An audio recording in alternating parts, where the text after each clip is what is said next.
exposing a sick.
Hello everyone, and welcome to Tinfoil Wednesday. How's everyone doing? Hope you're having a good week so far.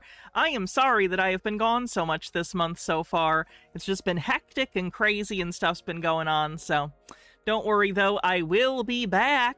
I will be back for the rest of the month. I will be around more often. Also, let's do all the stuff to get this out of the way. If you're on YouTube, do me a favor, hit the like button. I'd appreciate it. If you can hype the stream when it's a VOD, I'd appreciate it too. If you want to help support the stream, you can always use super chats or memberships on YouTube. On Twitch, you can always use subscriptions or bits. Speaking of which, I am doing a promo today. For today's stream, gift sub bundles of 5 or more are 35% off. So if you want to help out, support the stream, help me out, you could always use gift subs. Let's see what is going on in chat that I missed. Rick M, thank you for a 25 stream streak, says don't forget to mention the discount on gift subs. Just did. Thanks for the reminder, though. M. Scheffler, thanks for 53 months. Appreciate ya.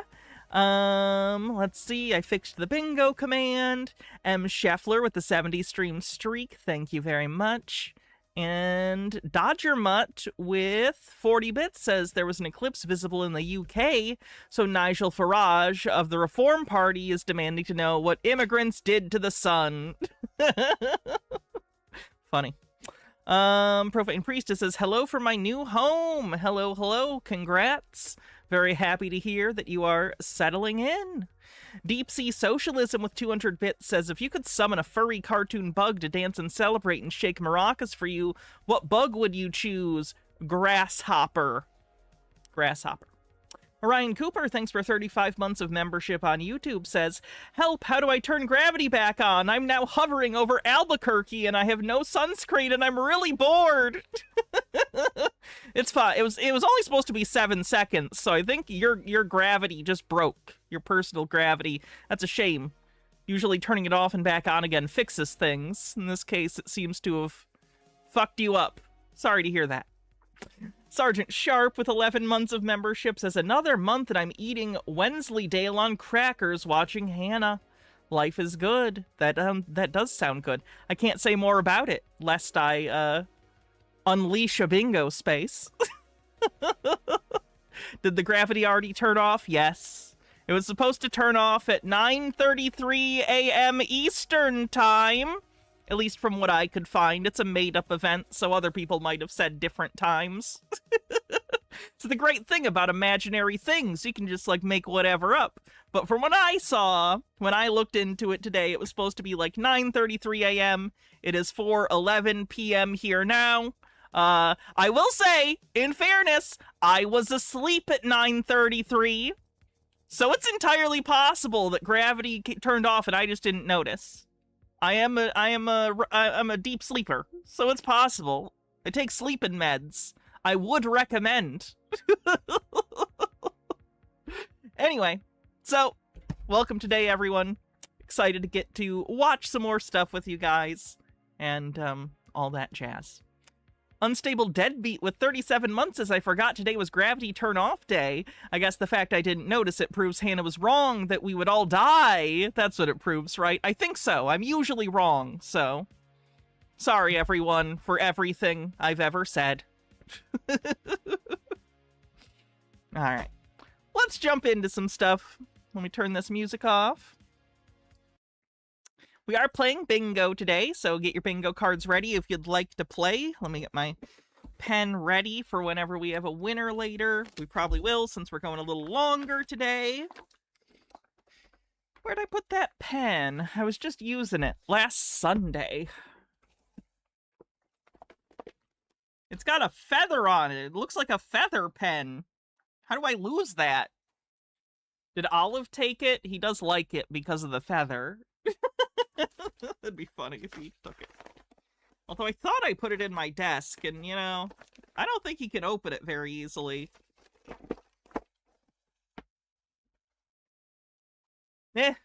I'll figure it out when we get there.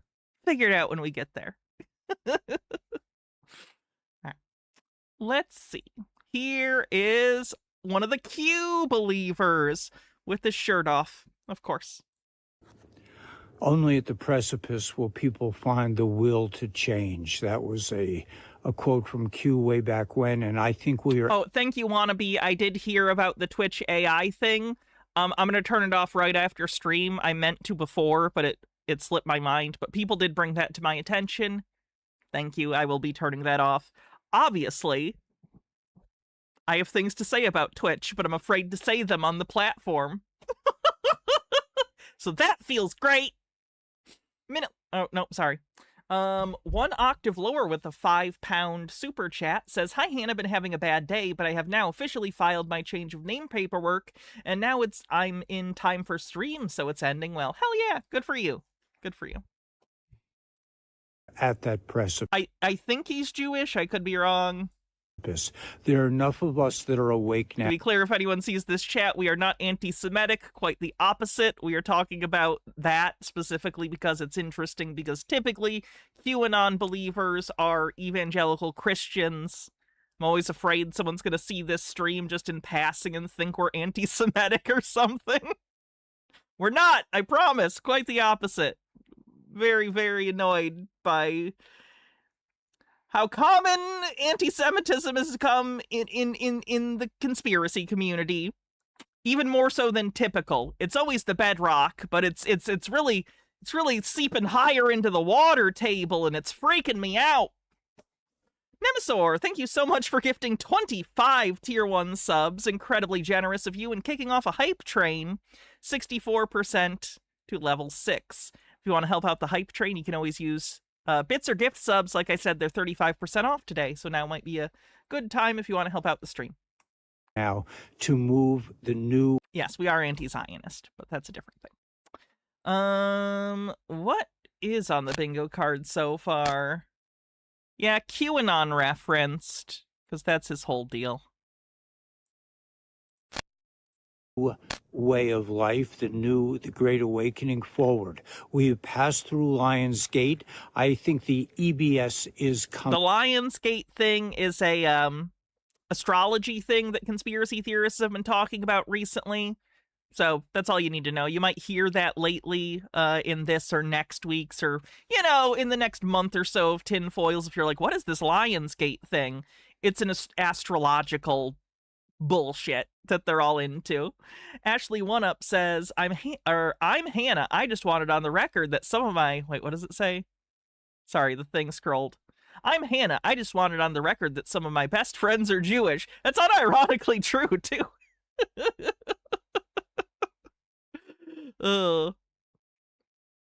Bittergrin, thanks for gifting 5 Tier 1 subs.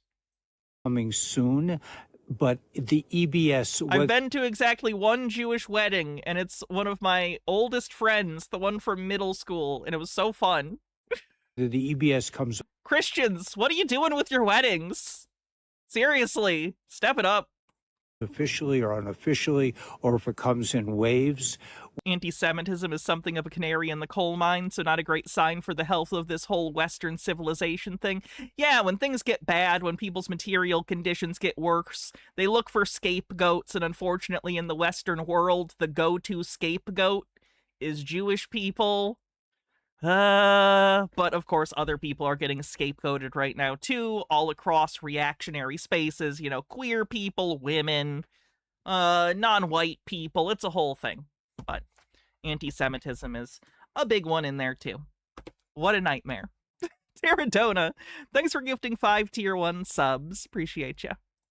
We are at a point where humanity is no longer satisfied with being slaves to these... Do you want them to bring back the watching the couple do bad sex? Is that a real thing, or is that a myth? Draco reptilians and all their minions. It is time to break... Reptilians on the bingo card. Reptilians on the bingo card. Draco reptilians, to be specific, if it matters to you. Apparently there are non-Draco reptilians that are very nice people, or so I've been told.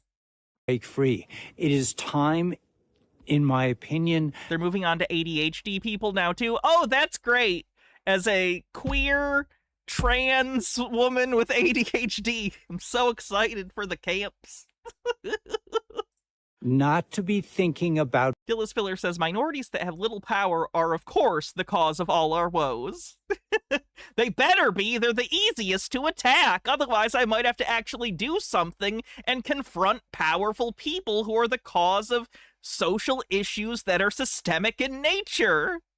Ah!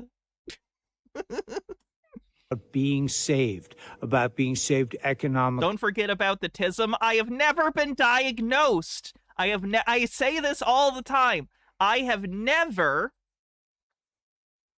been diagnosed as a person who is autistic. That is a fact. And all this other stuff by having saviors come down to save you. This is the time when we must decide as a collective that we have the power we want to be. Who said you were talking about me? I just assumed because this is my stream and I assume everything is about me because I'm a narcissist. Left alone, and we want to be free. It's that simple.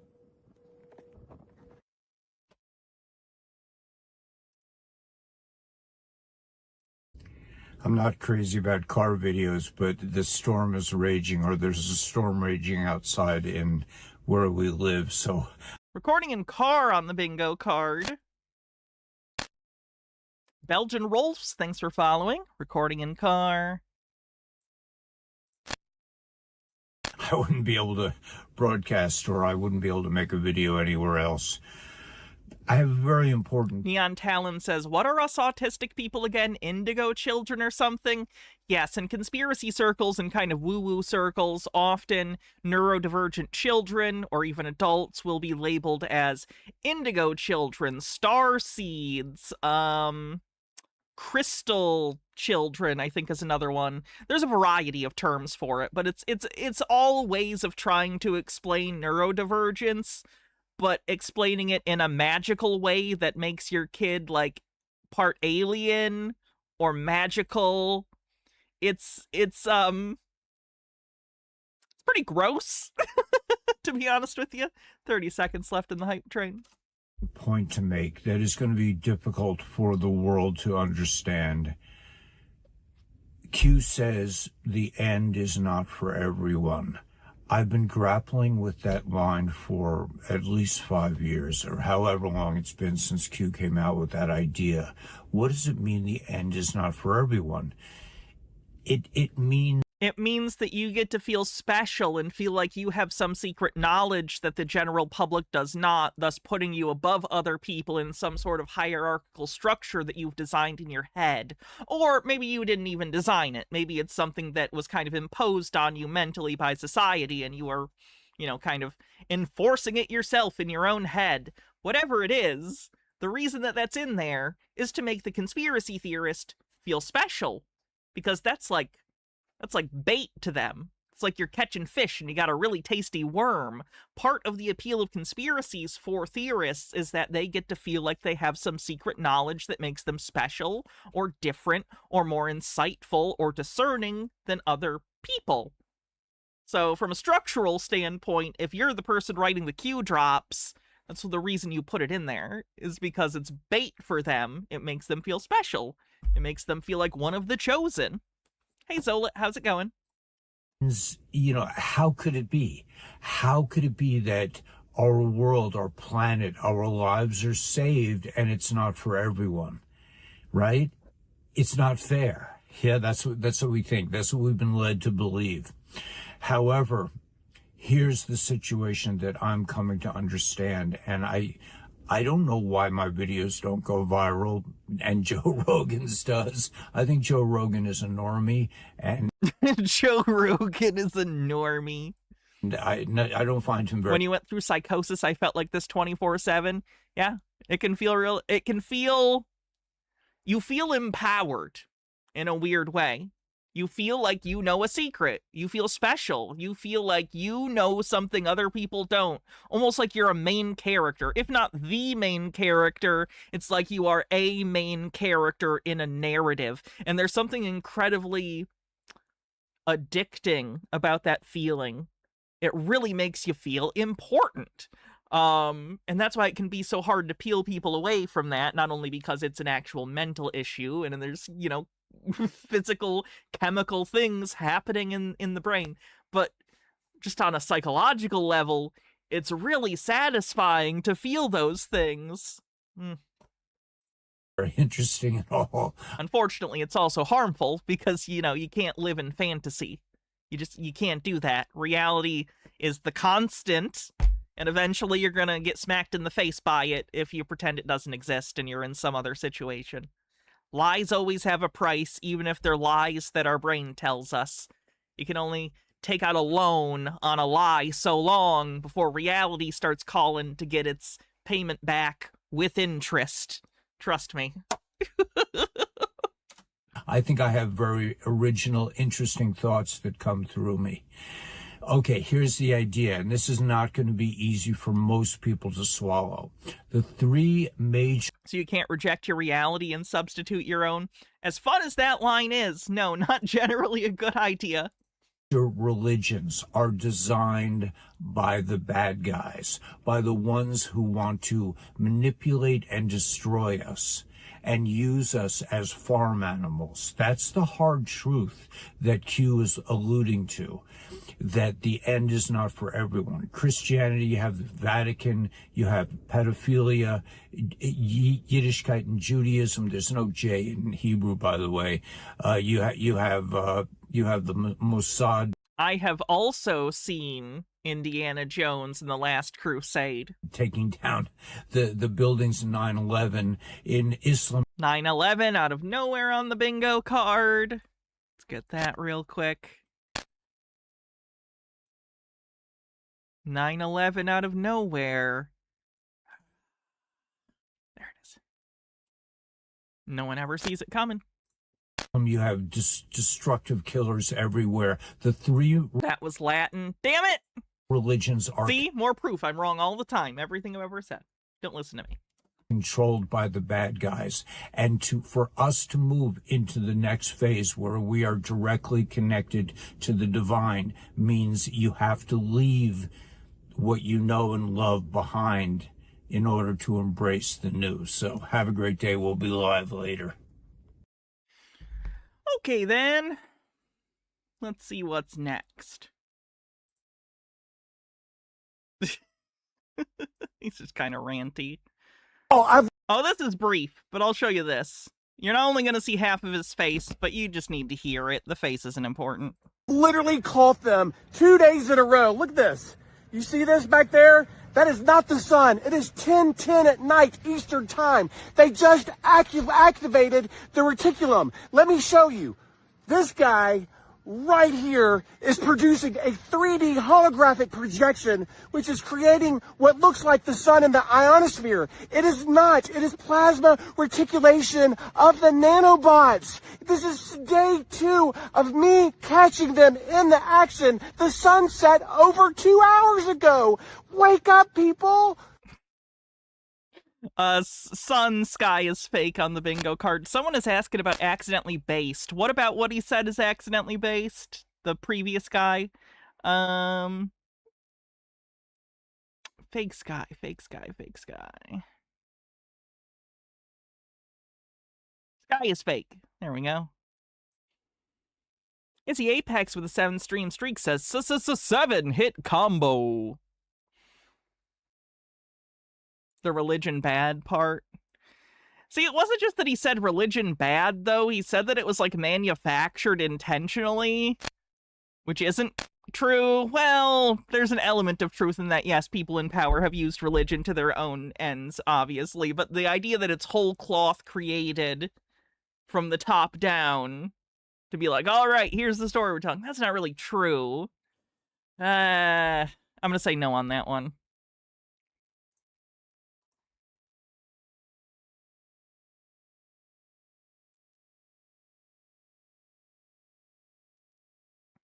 Oh, this is kind of funny. This is just Eric Dubay. I don't even think this is a conspiracy thing. I think this is just Eric Dubay shit-talking Jake the Awake. So I just wanted to see the conspiracy theorist drama. UV and E says, just got here. See you later, wannabe. On Eric Dubay. Well, it just... Oh, also believe Phi Tech exists for the holograms. Fair enough. Fair enough. believe sci-fi tech exists.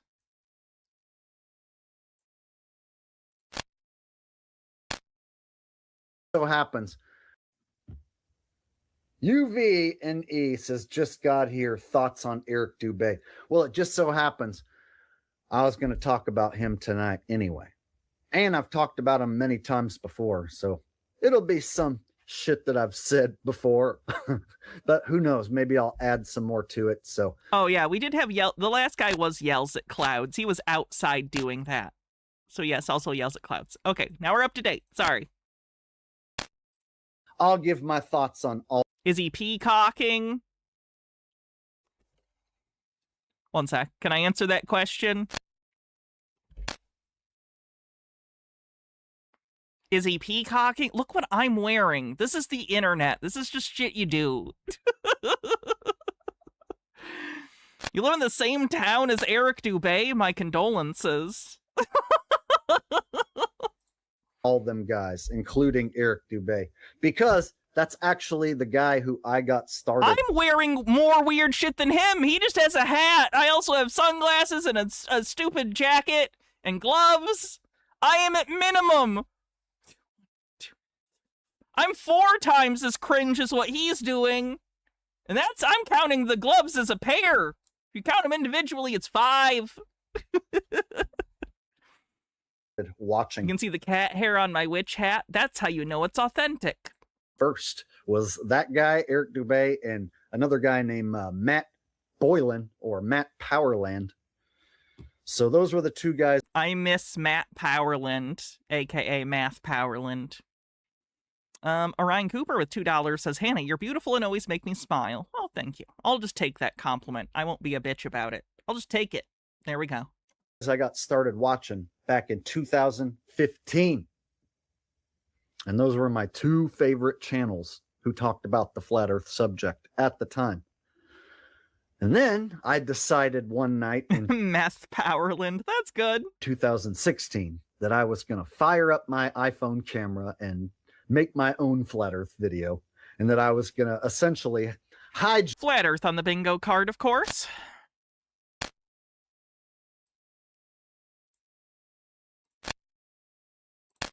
some of their talking points, but put my own spin on it because I enjoyed the subject so much and learning about it.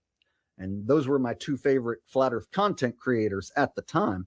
So I thought, I think I could put my own spin on this and do, just as good of a job as these guys or even better.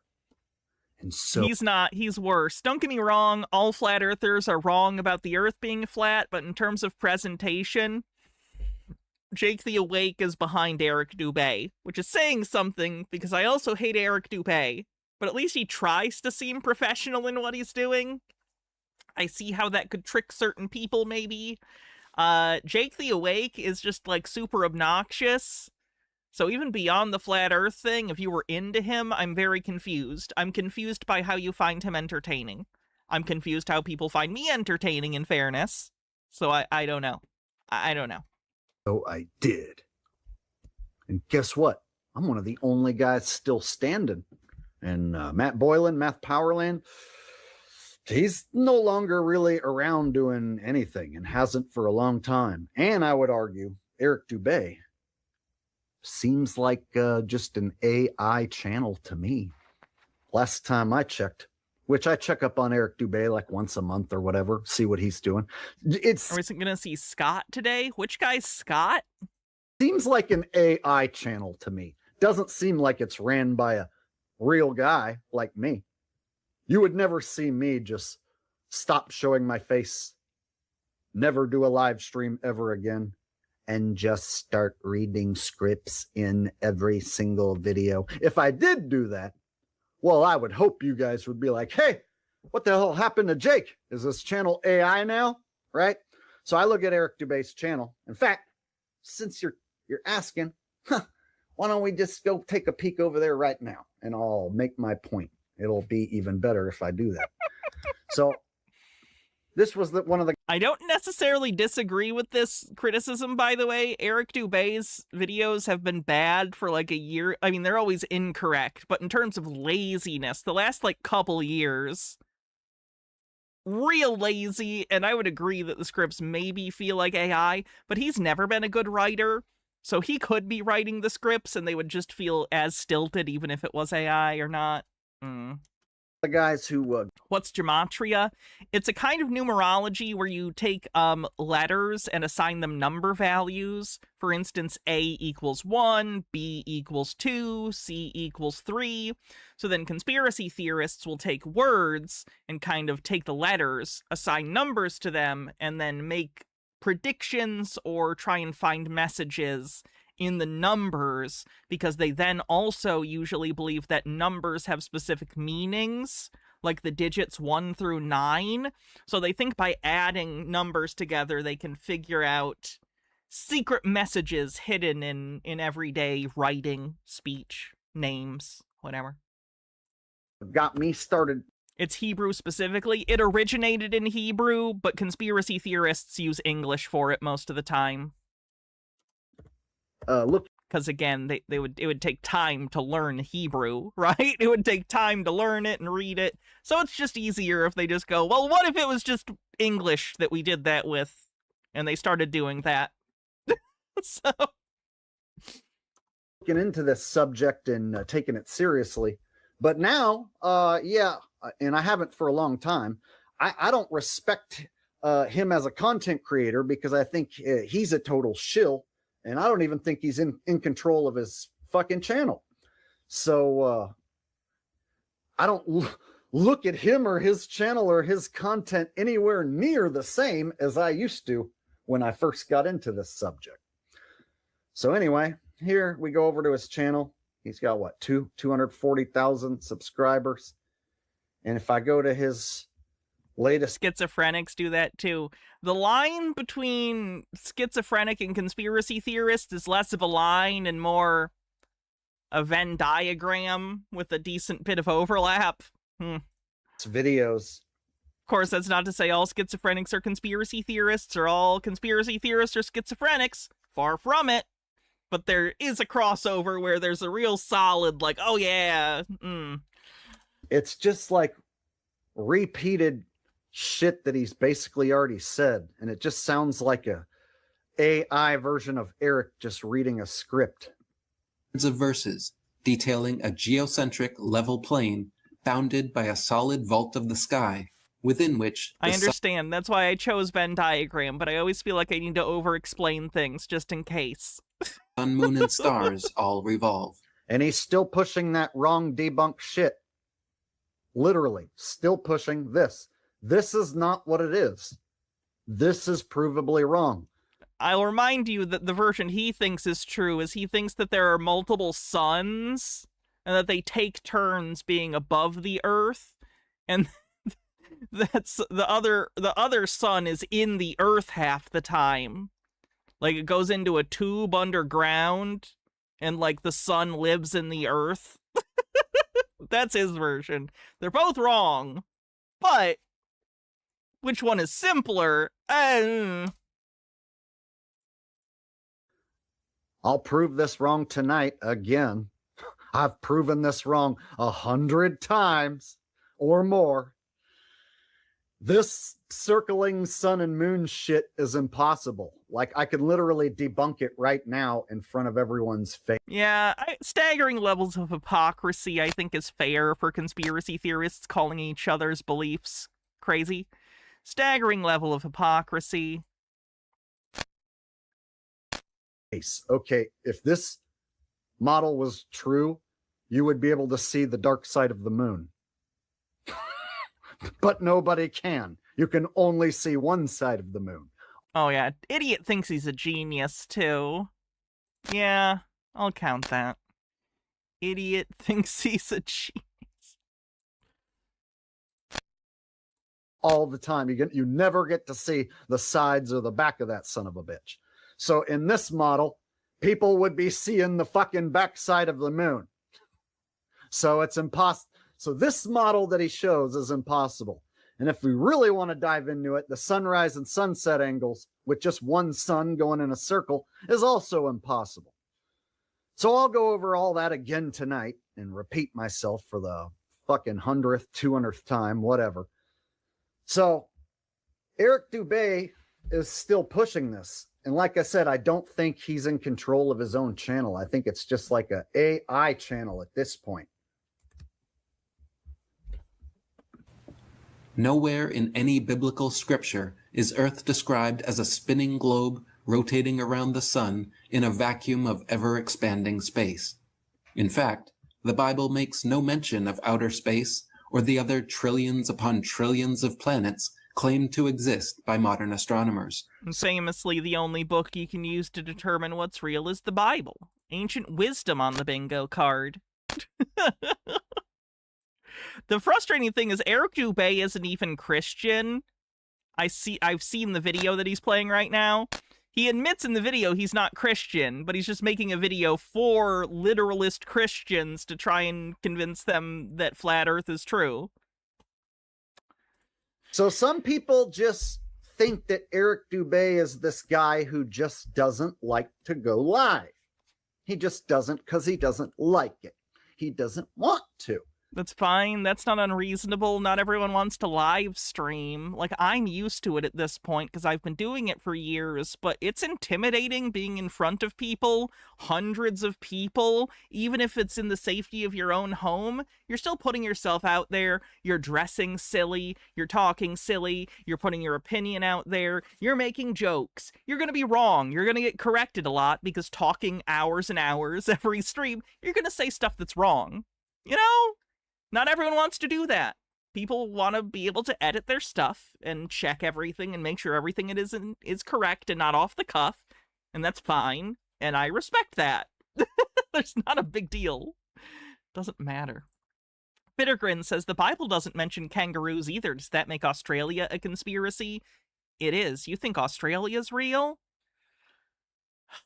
New Zealand got to another one.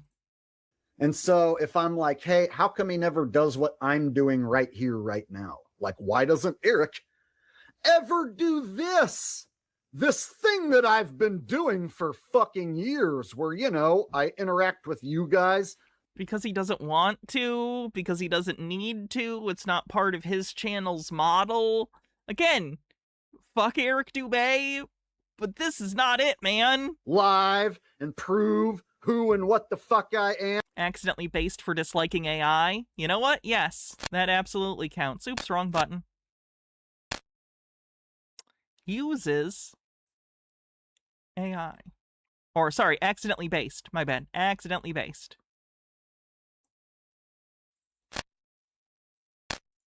How come he doesn't do that? Oh, well, Jake, Eric's too cool for that. He's like this otherworldly deity to where he doesn't have the need or the want to go live. Okay, you're putting way too much, like, again, it's the internet, it's a live stream, not everyone live streams, it's fine, you big baby. How bizarre. He just doesn't want to. He just doesn't need to. Incorrectly believes evidence is self-evident. See, I don't know if I'd say evidence. This is more just he thinks his opinion is, like, objectively true, and it's not. So I would say no. He just doesn't have to. Huh. Yeah. So you're looking at the guy who goes live, and then where's Eric's live streams? Oh, he doesn't have any. Okay, he has more followers than you. Like, well, this just feels petty. This just feels salty. And then the times where he does get interviewed by somewhere else, it's as if he's answering questions that he already knows is coming. And then they tape it, and it can be edited and rehearsed, right? So we never see him getting... Yeah, I think he's jealous. I think this is just a jealousy cope. Getting live interviewed. Which, you know, fair enough. I get, you know, like, seeing channels and thinking that you do certain things better than them and being like, oh, I deserve a better audience or a bigger audience. That's not how any of this works. YouTube's a lot of luck. YouTube's a lot of right place, right time, algorithms. And frankly, you're obnoxious. So, of course, you have fewer viewers than him. Like, you both suck, but you're more obnoxious. It's just weird. I would argue this guy has always been reading scripts. Is still reading scripts. Oh, and of course, edited videos tend to do better than streams anyway, for pretty obvious reason. There's more work and information, usually, in edited videos than a live stream. And I don't even think they need him anymore. They have a sample of his voice. They can just have AI Eric deliver the script, and you don't ever see him on camera with his mouth moving, saying anything anymore. So how do you know AI hasn't been running his channel for years now? It kind of seems like it to me. But, you know, people will say, you're just a hater. You're a shill for saying that about Eric Dubé. No, you're just jelly. Right? So there's still people who want to suck him off, even though it doesn't even seem like a human guy. He's also bitter. Yeah, that's not the way to go with it. Be happy for the audience that you have, man. The fact that you or I have audiences at all is incredible. The fact that anyone has an audience at all is incredible. Looking at other people and being like, ugh, I wish I had that, it's gonna make you miserable. Just do the best you can. That's all you can do. Chill out. It's even running that channel. So there's always going to be these diehard Eric Dubé supporters that no matter what I show, they're going to be like, oh no, Eric is totally legit. But check this out. Here's another proof he's a fucking shill. In 2026, it feels like conspiracy researchers have been vindicated with the release of the Epstein files. That's it. Shill! He made a video saying conspiracy researchers have been vindicated with the release of the Epstein files. That insinuates that he thinks the Epstein files are real.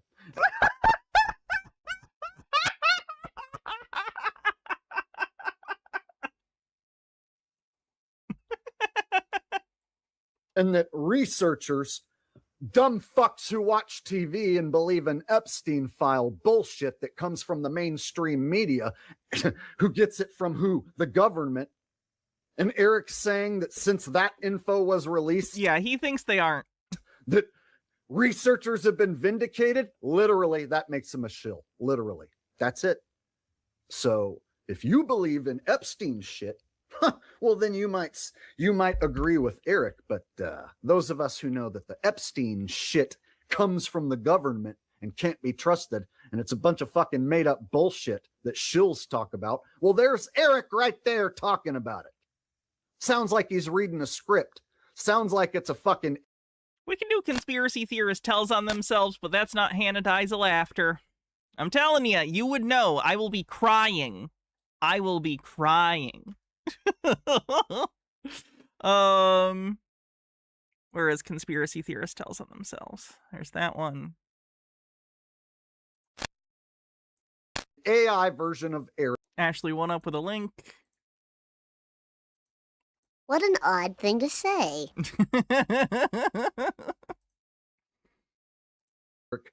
Talking about Epstein shit being real. Oh no, Jake! Oh, no. Yeah, that's exactly what's happening. Where, what is happening? Get backstage and blow one of those. Sorry, a tab of robot chickens started playing. That was I did not like that.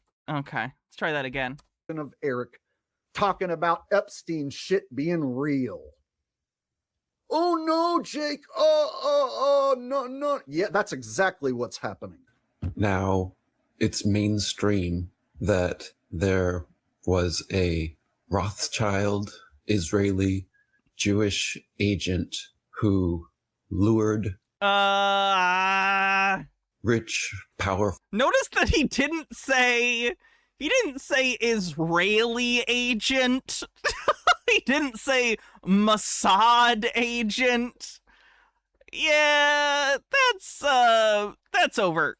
That's overt on the bingo card. That's overt. Yep.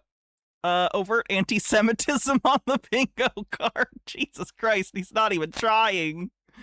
Woo! Full people. Could you talk any slower and any more like a robot, Mr. Dubé? So here's the deal. You want to follow a motherfucking script reading robot? Have at it. but I'm the only real one who does this. Did you know that mugging to the camera isn't a personality trait? The only one. So yeah, sometimes I get H-Bird says, this is the video equivalent of when you were in high school and the paper had to be exactly 3 pages. full of my own shit. That's because I look around and I see who's doing what, and I don't see anybody talking about the flat earth like I'm talking about it, using their own fucking face and their own name. Still, people bring up Dubé like he's some mythical fucking deity who has this information that he's bestowing upon all of us. He's casting all these pearls amongst us swine. Yeah, he's a fucking robot voice AI channel at this point, pushing the same old debunked shit. Okay, you're repeating yourself. Now who's AI? Get succinct. Succinct. Brevity is the soul of wit, motherfucker. So that's what I think about Eric Dubé. Huh. And anyone who disagrees, they can make a video proving anything I said wrong. The things you said were basically opinions, so I don't even know what you mean. And I'd be glad to take a look at it. All right. Here's Dubé's reaction. I saw right when I tuned into Jake the Awake. So did you. Yeah, did you see me ask? I was gonna bring that up later. Yeah.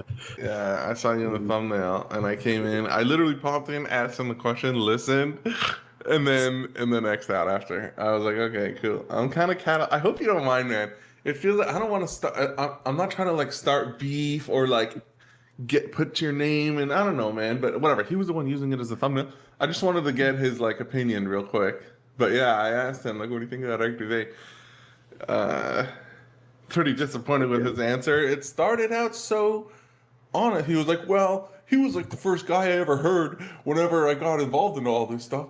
And I was like, okay, cool. Like that's similar to my experience. And then he just like immediately switches up where he's like, it seems like it's like an AI channel now. And he's like too high and mighty to like live stream and all that. And I'm like, I don't know about that perspective. I think he just live streams and he thinks that it's like an honest like thing and like, okay. And then if other people don't do it, then somehow like they're retarded or whatever. His Strike one. His bottom line was, but yeah. You had the same thoughts that I did. Yeah. Because I live stream and Eric doesn't live stream. Yeah. Shill. Yeah. Clear shill. Obvious shill. And then he like, look at that thumbnail. That's definitely an AI thumbnail. Shill. Yeah. So then he like, he's and listen to it. Listen to the way he talks. Listen. And it's like he presses a random. Is this just our version of a trashy reality TV drama? Yes. Boy Meets World ass haircut. Oh shit. And it's just like every Eric Dubé. It's definitely. That's poor Ryder Strong.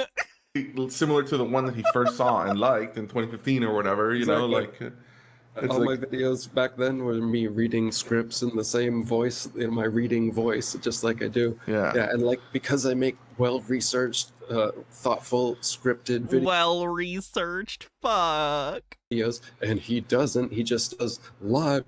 Hey guys, you don't get it? What don't you get? Here I am again. Even on his videos that aren't live. His like recorded videos, he doesn't write scripts. He's just like, okay, so they're lazy, you know. And he's just off the top of his head. Yeah, my research said by a non-researcher.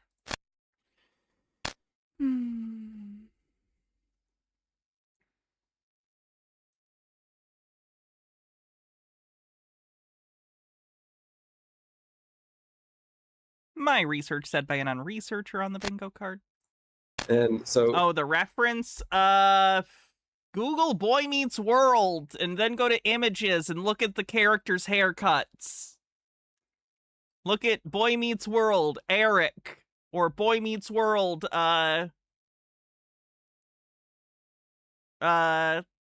Corey and what's the fucking friend's name? I remember his name's Ryder Strong. That's his screen name.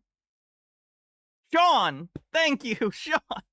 Just because he does things off the top of his head, and I write things out first and then read them. Chill, you know. It's like, is Mr. Feeney still alive? what are these criteria you've got? And exactly like you said, the very reasons he liked me in the first place, nothing changed. He's the one that changed. I have a thread on IFERS that shows exactly how it all transpired. Didn't he die recently? It wouldn't surprise me. He's quite old. He played Kit in Knight Rider. Because I left him nice comments, and we were all cool for, you know, he was called the Flat Earth Asshole, and then he was Jake the Asshole, and now he's Jake the Awake.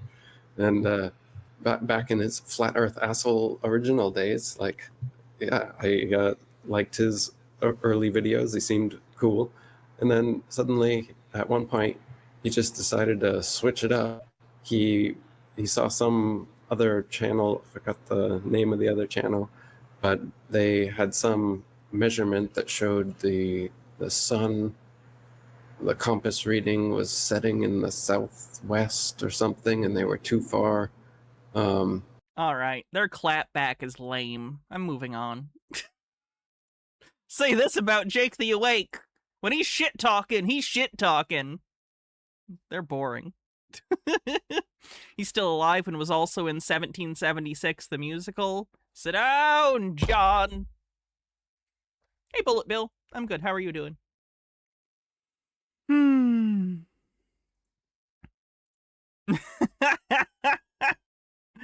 All right, let's check this one out.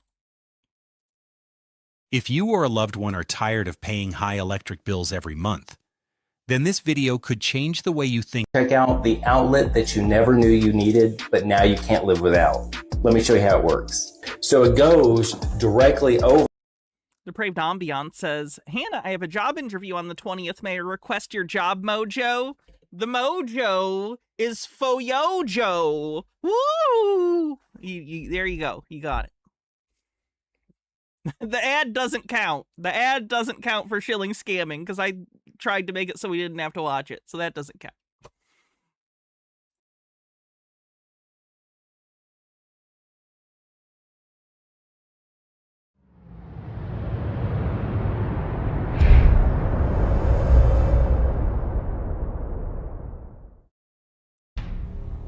Is it true that X-Men directors and writers see the term X-Men as a code word for gay in the X-Men movies? Okay. So the X-Men, I guess I don't know about since their inception, but at least since the really popular run. Who did the popular run of X-Men that made it actually a popular series? Starts with them going to that island and saving the original X-Men. I forget who was that. Someone here knows. Claremont, thank you. So at minimum, since Claremont's X-Men, I'm not really familiar with prior to his involvement with X-Men, but at least since he was involved, it is an allegory about discrimination and minority groups and how they get treated like shit and othered by society. So, like, that's not a thing they invented. Yes, it applies to queer people. It applies to other minority groups. It applies to religious minorities. It applies to any group that's being treated like shit by society for being in the minority. Dilla Spiller says, so the X-Men are stealing valor from the village people and friend of Dorothy men? Are they using diabolical subterfuge to shove gay propaganda down the throats of our children? Diabolical subterfuge. Okay, I guess story themes are upsetting, I guess. No one likes to be manipulated by Hollywood and liberal elites, but that's how many X-Men fans feel. Yes, this is the gay agenda on the bingo card. This is the gay agenda. The gay agenda! Popular media is evil. Just gay agenda for now. If he starts getting into it being satanic or something, then it would be evil. When they find out that X-Men director Bryan Singer, who stands a... Well, Bryan Singer is a bad guy. Not for gay reasons, for pedophile reasons. You can hate Bryan Singer. I do. He made the X-Men movies. But seriously, fuck Bryan Singer. Accused of pedophilia and child rape has used the series to indoctrinate young boys into a No! No one watches the X-Men movies and is like, I need to suck dick immediately.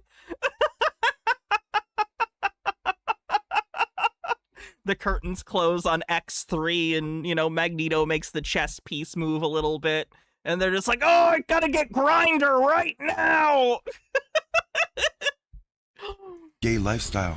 X-Men director Bryan Singer allegedly met his accuser Michael Egan, then 15, in 1998 at a mansion in Encino, California. Tragically, that was a site of regular Yeah, Clown House. drug-fueled underage sex attacks. Wait, no, that was a different guy. Wait, no, yeah, that was the Jeepers Creepers guy that did Clown House. Sorry, different Hollywood pedophile. Ashley One Up says, I don't know, Hannah. Have you seen The Shirtless Wolverine? Pedophilia. I have. Michael Egan, who was 15 years old at the time, sued X-Men director and writer Bryan Singer for allegedly raping and molesting him. Egan describes a network of Hollywood homosexuals engaged in pedophilia. He stated that X-Men director Bryan Singer claimed that these gay men run Hollywood. What? Had me over to the house of where these perpetrators in this ring kind of basically started. They pull me away for their threat sessions and tell me they have gaydar, they have this. At the end of the day, if you don't keep the members of this group happy, we control Hollywood, we can eliminate you. That's certainly something that his abusers probably said to him, but that doesn't make it true. Abusers also tell, for instance, you know, oh, if you tell your mom and dad this, something bad is gonna go happen to him. No, I'm not saying he's crazy. No. This guy was actually victimized as far as I know. He is a legitimate victim. I think he's taking at face value the words of his abusers that he was told when he was younger and doesn't necessarily understand that it's not literally true.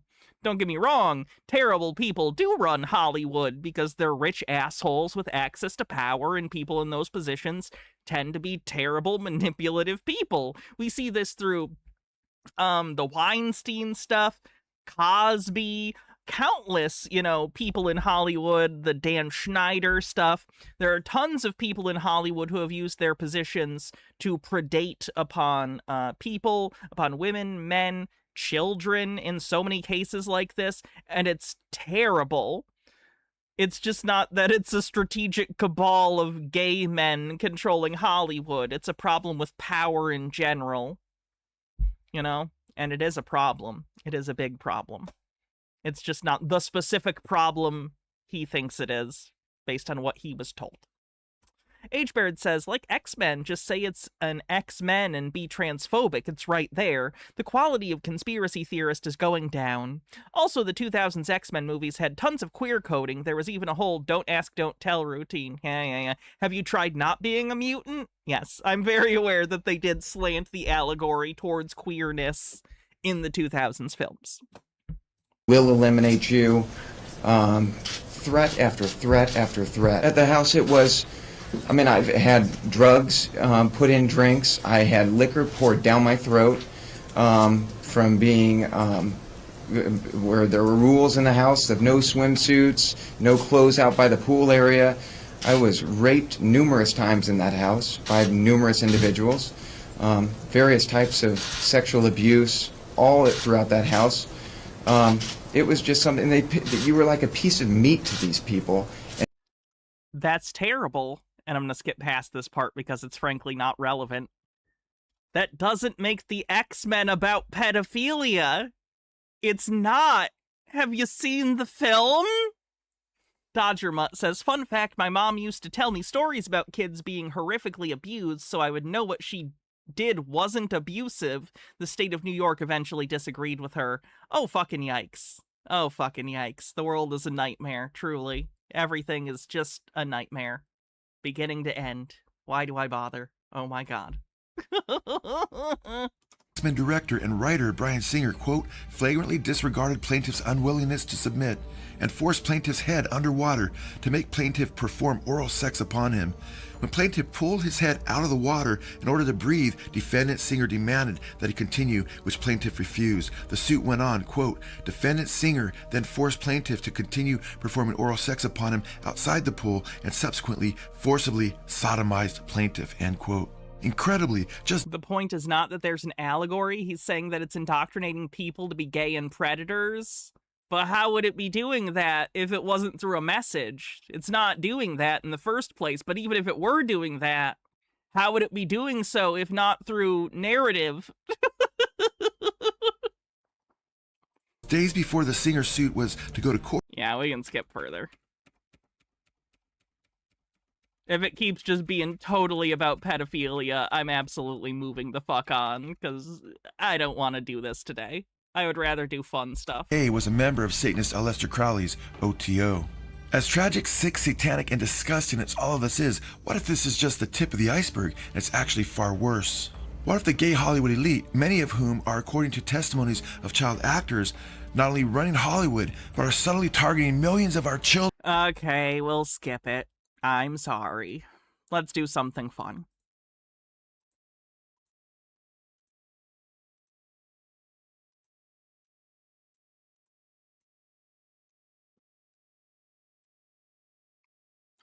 Giant trees fun? Oh, she's crazy.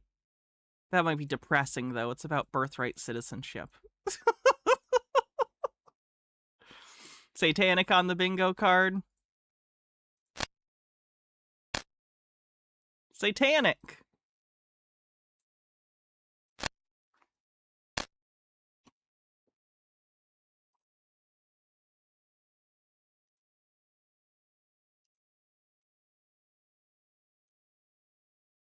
Wait, where was that? Well, let's do the gazebo at the Dino Park Tartaria thing. That's probably fun. Welcome, zombies. Today we're looking at Vernal, Utah. This is a very small town on the eastern side of Utah, right as you're crossing from Colorado into Utah. And it's in the land that is called Dinosaur Land. They say that the western side, especially the northwestern side of Colorado, right here over by like Craig, and then right here you've got an actual dinosaur town, and then you've got the Dinosaur National Monument right there. And then just a little over here to the left of that is where the city of Vernal is, or the town of Vernal in the state of Utah. So this is Dinosaur Land. We'll be talking a little bit about dinosaurs. We'll be looking at some old world Tartarian architecture. Tartaria on the bingo card. Get that real quick.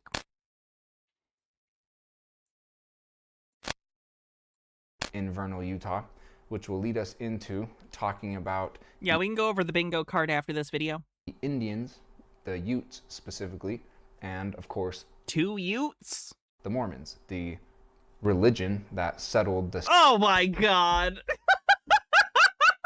What's the air quotes of religion? What's the air quotes over religion? It's a religion. Yeah, it's not true. Neither is yours. Fuck off. I find religious people doing that about other people's religions to be the most ridiculous thing, and you should be ashamed of yourself if you say that shit. Like, do you know I have to put up with all you fucking religious people and your bullshit, and I have to live in this world with you people, and you're gonna be so narcissistic that you're gonna look at other religious people and be like, you're not a real religion. Fuck you. Fuck all of you. I'm tired of your bullshit. Oh. State of Utah, that is still the main thing going on in Utah. And Utah and the Mormons and the Book of Mormon is an extremely overlooked part of ancient America and more modern United States. Wait, he called it a religion, air quotes, as to be derisive of it. But then he's also saying that he believes parts of the Book of Mormon as actual American history? What? Of America, specifically the 1800s time period, is where we see this Mormon thing arise. And they not only settled Utah at that time. When they settled there, it was the territory of Mexico. Wasn't part of the United States, was not a state. The Mormons fled Missouri and Illinois, those states, and went to Utah. And then shortly after that, Utah then becomes a part of the federal government as its own state. But prior to that, the Mormons were in Missouri. Yeah, does he mean the 1800s? Does he think ancient is 1800s?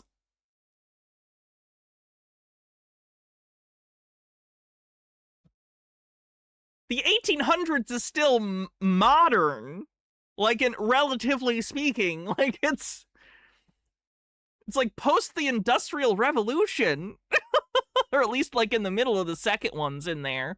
Like, what are we doing? And Illinois being killed and driven out of those locations by the government. They get to Utah and they don't just settle Utah. The Mormons are a huge part of the expansion into Nevada, California, Oregon, the entire West Coast actually. And also as part of this, pioneers heading to the West and the Mormons being a huge piece of that, they were also fighting wars for the federal government. So I have a huge question, which is, why were they getting murdered by the federal government in the Missouri, Illinois location? And so they... Because, are you serious? Because they're a cult that was going against the primary beliefs of the area at the time. They're run out for being a cult. They flee to now this Utah location where they start fighting wars for the federal government and start turning these Mexican lands into United States. And the leader of the Mormons that was there when Joseph Smith got murdered and everything in the middle of Brigham Young. America, Brigham Young, grabs a bunch of people and heads out west. And then becomes the governor of the state of Utah. Is there something going on there between the federal government and this Mormon migration to Utah, and then all these places that they migrated to and they're fighting wars and etc., then become states? What about, I don't understand what he's even conspiracying about it. He thinks that they intentionally sent them out there for that? No, they left because they wanted to go practice their crazy bullshit away from where they were going to get run out of the area, and then at a certain point, I presume, it became advantageous for the United States to effectively make a deal with the Mormons and say, okay, you're already out there colonizing it effectively. We'll let you be a part of the United States. You gotta chill out with the polyamory, or sorry, the polygamy. You gotta chill out with the polygamy, and then we'll make you a state, and it'll be part of the United States. It really feels like a marriage of convenience, you know? The United States government was working with the Mormons to gain more territory. Mormons were working with the United States government to kind of like come to a place where they normally no longer felt like they were going to be attacked and raided, you know?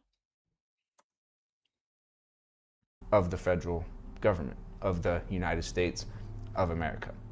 We got a little long-winded there, but these are some things that we're going to have to cover in this video, and these are things that must be studied and covered when analyzing the past, the history.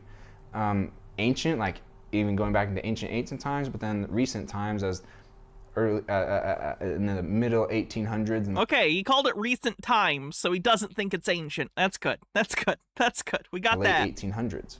And oddly, that same exact time period when the Mormons are fleeing to the Utah location from the Missouri location is those exact same years where all of these strange stories start popping up and all of these dirt roads with castles and palaces poking up out of them.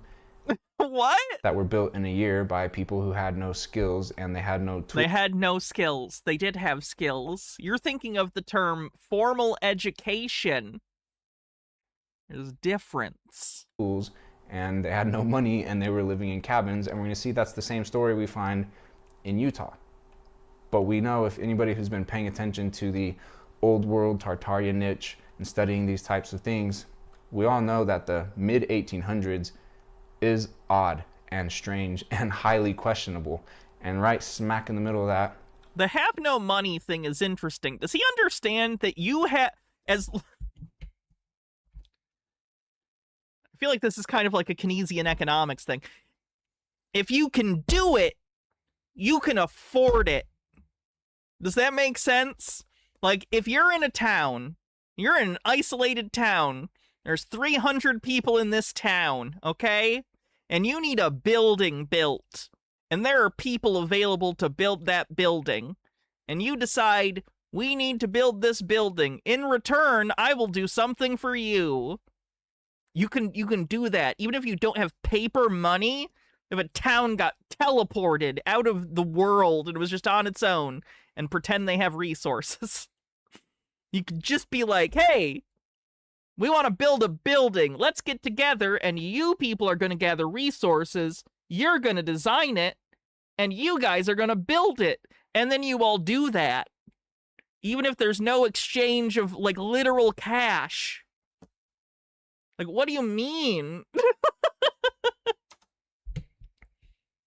Is this book that gets published called the Book of Mormon, this religion that starts in the United States known as the Mormons, and also that's the group that goes over and basically settles the entire west coast of the western side of what was now called the United States of America, and played a huge part in turning those territories into actual states that now belong to the federal government. Is there some funny business going on here? Belong to the federal... the states have their own sovereignty, but there's nesting jurisdictions. Or is everything we read about this history honest and true? Let's dive into this. There's 4 main pieces of architecture that we're going to look at in this video. Jimbo, thanks for a 20 stream streak, says most of the time I watch with my sweetie, Isaac. The first one... I assume Isaac is not here. Where are you, Isaac? ...is this stone masonry building right here, which is the old Mormon tabernacle that got turned into a modern Mormon temple. So it went from tabernacle to temple, kind of the same thing-ish, but a little bit different as far as... Yeah, it just looks like a relatively modern building. Looks like it was built in, like, 80s at the latest. I'd guess closer to the 90s. I don't know for sure, though. Which religious purposes they're serving. And then we have Vernal Park, which has this huge gazebo, or... That's not a huge gazebo, that's a tiny gazebo. Have you not seen gazebos? They're serving. And then we have Vernal Park, which... That's such a tiny gazebo, and he says it's a huge gazebo. I feel like I'm losing my mind. This is, for some reason, the misidentification of this gazebo as large is more disturbing to me than, like, 9/11 conspiracy theorists. Like, what is that? You looked at this and you were like, a huge gazebo. No, it's not. That's literally the smallest gazebo I've ever seen. This is the smallest gazebo I've ever seen. Which has this huge gazebo, or is it a gazebo, plopped down in the middle of the park. We'll read more about the story behind that. There's also this bank, and this is where the story gets really wild. I haven't come across a story quite like this in my old world research. Very interesting one. This bank, how it was built. Oh God, don't say anything about the name. Don't say anything about the name. Don't say anything about the name. Orion Cooper with a $2 super chat says, egad, a huge gazebo. Roll initiative. The materials, how the materials were brought into this location. That's going to be a funny one. I wish I could do some sort of D&D game, but it involves like a big crowd, and all of you are members in the crowd, and we resolve roles by the average of all of your roles. That would be fun to do. To talk about. And then also this building right here, which is a little leftover of what used to be a much larger resort of these style of buildings, which was part of the Ute Indian Reservation. Well, is still part of the Ute Indian Reservation, but it used to be this whole like hotel type of resort with all these different buildings that you could stay inside of, and now there's just this one left, and the other ones were all demolished. And that's a common thing I think we're seeing throughout Vernal, is just a couple pieces left of what actually used to be here. And then surrounding this whole area are mountains and dinosaurs and fossils and hieroglyphics And this whole area just gets a little wild to research, but when you're actually there, it's extremely sleepy and small town vibes. Okay, so the Mormon tabernacle, which got turned into a Mormon temple, it says the tabernacle's foundation was constructed of nearby sandstone with walls built of 4 layers of fired brick from local clay. And it says that considerable labor was donated in 1899 until it was dedicated in 1907. So we've got like a 7 or 8 year timeline on this build, which is much more generous than we typically get. Typically we see a building like this and the story is 1 year start to finish. A little bit longer of a timeline here. And that's actually fairly common with these structures in Utah. Like I'll be making more videos about Utah. Did these people forget how long a year is? And when I talk, that's a year. That's 365 days of getting up most days and going to build the building. Like, what do you mean? Talk about the Salt. It's plenty of time to put up like a medium-sized building. What are you talking about? Lake City Temple in Salt Lake City, the Mormon Temple in Salt Lake City. That's another one where they do give it a much longer timeline than we typically see in these stories. And then you'll notice that there's a gold-leafed statue on top of this temple. And that statue is what is called the Angel Moroni. And Moroni is a person from inside of the Book of Mormon. Now, I know a lot. He's an angel from the inside of the Book of Mormon. He's an angel. A lot of people hear the word Book of Mormon and they walk away. They don't want anything to do with it. They think it's a stupid, silly book. And the truth is there's a lot of programming already in place to keep people away from the Book of Mormon, like the whole multiple wives. And okay, so like he thinks there's truth is he Mormon? Why did he say religion like that? Was he saying it because he is Mormon and he thinks it isn't a religion? He thinks it's just the truth? I'm so confused. And polygamy thing. But what's really interesting about that is the Book of Mormon never talks about yes, he was also a person in the Book of Mormon who told the history of his people and the things to Joseph Smith, but he appeared to Smith as an angel. You're correct. You're correct. I apologize. The Book of Mormon says no to multiple. I was going to say it never talks about multiple wives or polygamy, but it does. But what it says is no to that. It calls it an abomination, and it calls it an abomination in God's eyes. You think he was doing the thing where they don't understand what quotation marks are? That could be. That could be. The Book of Mormon never says to practice polygamy. It never says to have multiple wives. How interesting. There's this whole mist in the air of Mormons and multiple wives, and the Book of Mormon is so silly, but when you actually read the text of the book, it's not in there. And what is in there is it says multiple wives and polygamy is an abomination. And if you read just the introduction of the Book of Mormon, it says this is an ancient record of the ancient inhabitants of the Americas. And that's the story of Joseph Smith. Well, it says it. It's gotta be true, right? Oh, guys, I didn't know that the religious book said that it was true. Oh my god, if I just saw the part where it said that it was true inside, that's all the evidence I need of all the claims. Wow. Wow. Is that he found some plates made out of gold because these people, the ancient inhabitants of the Americas that used to be in these lands anciently, they were extremely rich and extremely prosperous. They had a lot of gold, and they recorded their history, some of their history, on plates of gold so that it May I see them? No. could be preserved for a long period of time. Eventually, Joseph Smith finds those plates that has Egyptian-style writing on it, and he translates it, and that's what the Book of Mormon is, and the introduction. Golden plates in your house, in your bedroom, localized entirely in that top hat? Yes. May I see it? No. Of the Book of Mormon says this is a record of the ancient inhabitants of the Americas.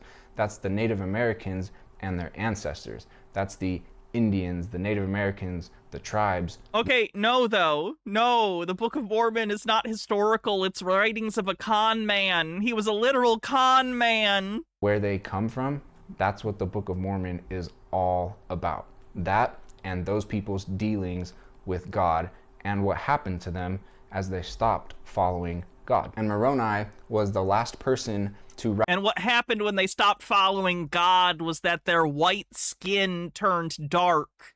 He's really kind of skipping over that part, isn't he? The part where in the Book of Mormon, the indigenous people of the Americas are white until they stop following God, and then as a punishment, he turns their skin dark. And that's the just so story in Mormonism to explain why indigenous peoples are not white. Fucking hell, it's almost like it was written by a racist white con man. Write down some of the records of the history of the people, the ancestors of the Native Americans that the Book of Mormon talks about, and that's why he's on top of the temple as a symbol of the Book of Mormon and the stories in the Book of Mormon, which are not about having multiple wives, and that's a good thing. It calls that an abomination, and all the rest of the Book of Mormon. The Mormon Church was totally fine and encouraged plural marriage until the government said, hey, you can't be a state until you stop this. And then they stopped. Not for religious reasons, not because God spoke to them, because the government told them to do it and they thought it would be beneficial to themselves, so they took the deal. Doesn't say weird, strange things. It has a really good story about... It doesn't say weird, strange things. About following Jesus Christ. I can't play stuff from the Book of Mormon on here. And if you don't, problems occur, punishments occur, destruction happens, just like the pattern that we see in the Bible. On top of that, it's specifically about the ancient inhabitants of the Americas, the Native Americans and their ancestors, who they are, where they came from, what their history actually is. Now this gets a little, well, how's this white kid right here talking about Native Americans and their real history? Shouldn't we go to the Native Americans and talk to them about? Uh-oh, I don't know what he's about to say, but it's not going to be good.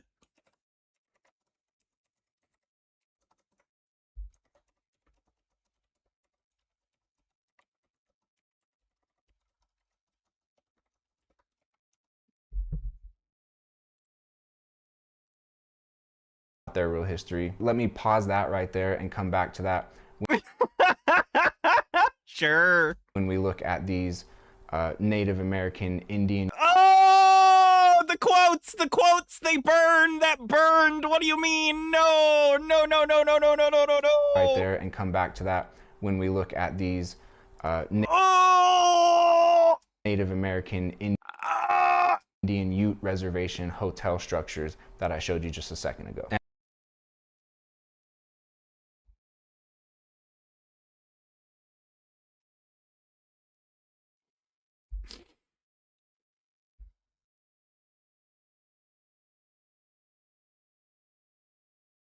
Some white guys really just think they know fucking everything, am I right? Like, what is this? This isn't all white guys. I'm just saying, everyone knows this white guy, right? What is this shit? It's Joe Rogan syndrome? Like, what the fuck is this? Like, I know a lot of people study these things as their jobs full time, but I'm a white man, so I think if I learn, I don't know, like 10 minutes of internet research about this, I know better than experts, and I can just opine about this endlessly.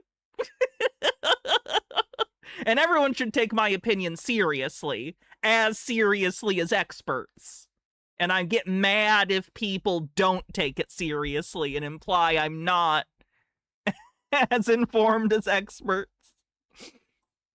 And the tabernacle right here, it really is, like, look at this wall right here. There's this big, huge stone wall out in front of it. It's not that big. Again, I am, like, what is his town like that he looks at this, like, garage, this wall with some garages in it, and goes, this huge brick wall? Like, how many two-story buildings are in his town? Like, what is he talking about? And just the structure itself is very big brick stone masonry. But just the whole thing is a very, very, very impressive structure. And this it's literally just a brick. It's just a brick. let me be clear. I have never laid a brick in my life. I have never laid a single brick. But if I watched a 30-minute YouTube video on how to build a brick wall and I was provided the materials, I could put together a wall. Because it's a fucking wall! You just stack them and then you stack more on top. This is like the least impressive thing to build with bricks. This is the... What are we doing? Imperfect Rebus, thanks for a 15 stream streak, says, we've all been duped into proselytization by the promise of foil, Hannah. Right here's the I'm sorry! Salt Lake City Temple, which they supposedly built. Also, I think this building is much older than we've been told. I'll cover that more when I get around to making a Salt Lake City video. But apparently, the early pioneer Mormons were some of the best architects the world has ever seen. Or is there another story going on here? Because when we read right here on the Deseret.com, this is a Deseret News. It's like an official news outlet in Utah. Is that not Desiree? That, you know, covers a lot of Mormon stuff, but it says right here, speaking about this vernal tabernacle, this vernal temple, it says about the people who built it, they knew how to do great buildings before they got here. They were living in log cabins and adobe houses and building temples and other kinds of fine buildings. This right here, this is the type of cabin, this is the type of stuff that they built. And also, this is the type of stuff that they built. Yes. Correct? Do I need to go show you right now the difference between, I don't know, the Capitol building of the United States Capitol and, I don't know, a house in a random poor suburb of America somewhere? Like, yes, different levels of housing exist. Different buildings look different for different things. Public and religious buildings are collective spaces. So they are built to higher specifications than individual homes. Dodger Mutt says, is it the opposite of racist disbelief? He thinks ancient people built something that white people couldn't. I think he thinks the ancient people were white, too. But yes, this is like a Tartaria thing. Freyline with 40 bits and a link. Yeah. You just put the, like, whatever it is.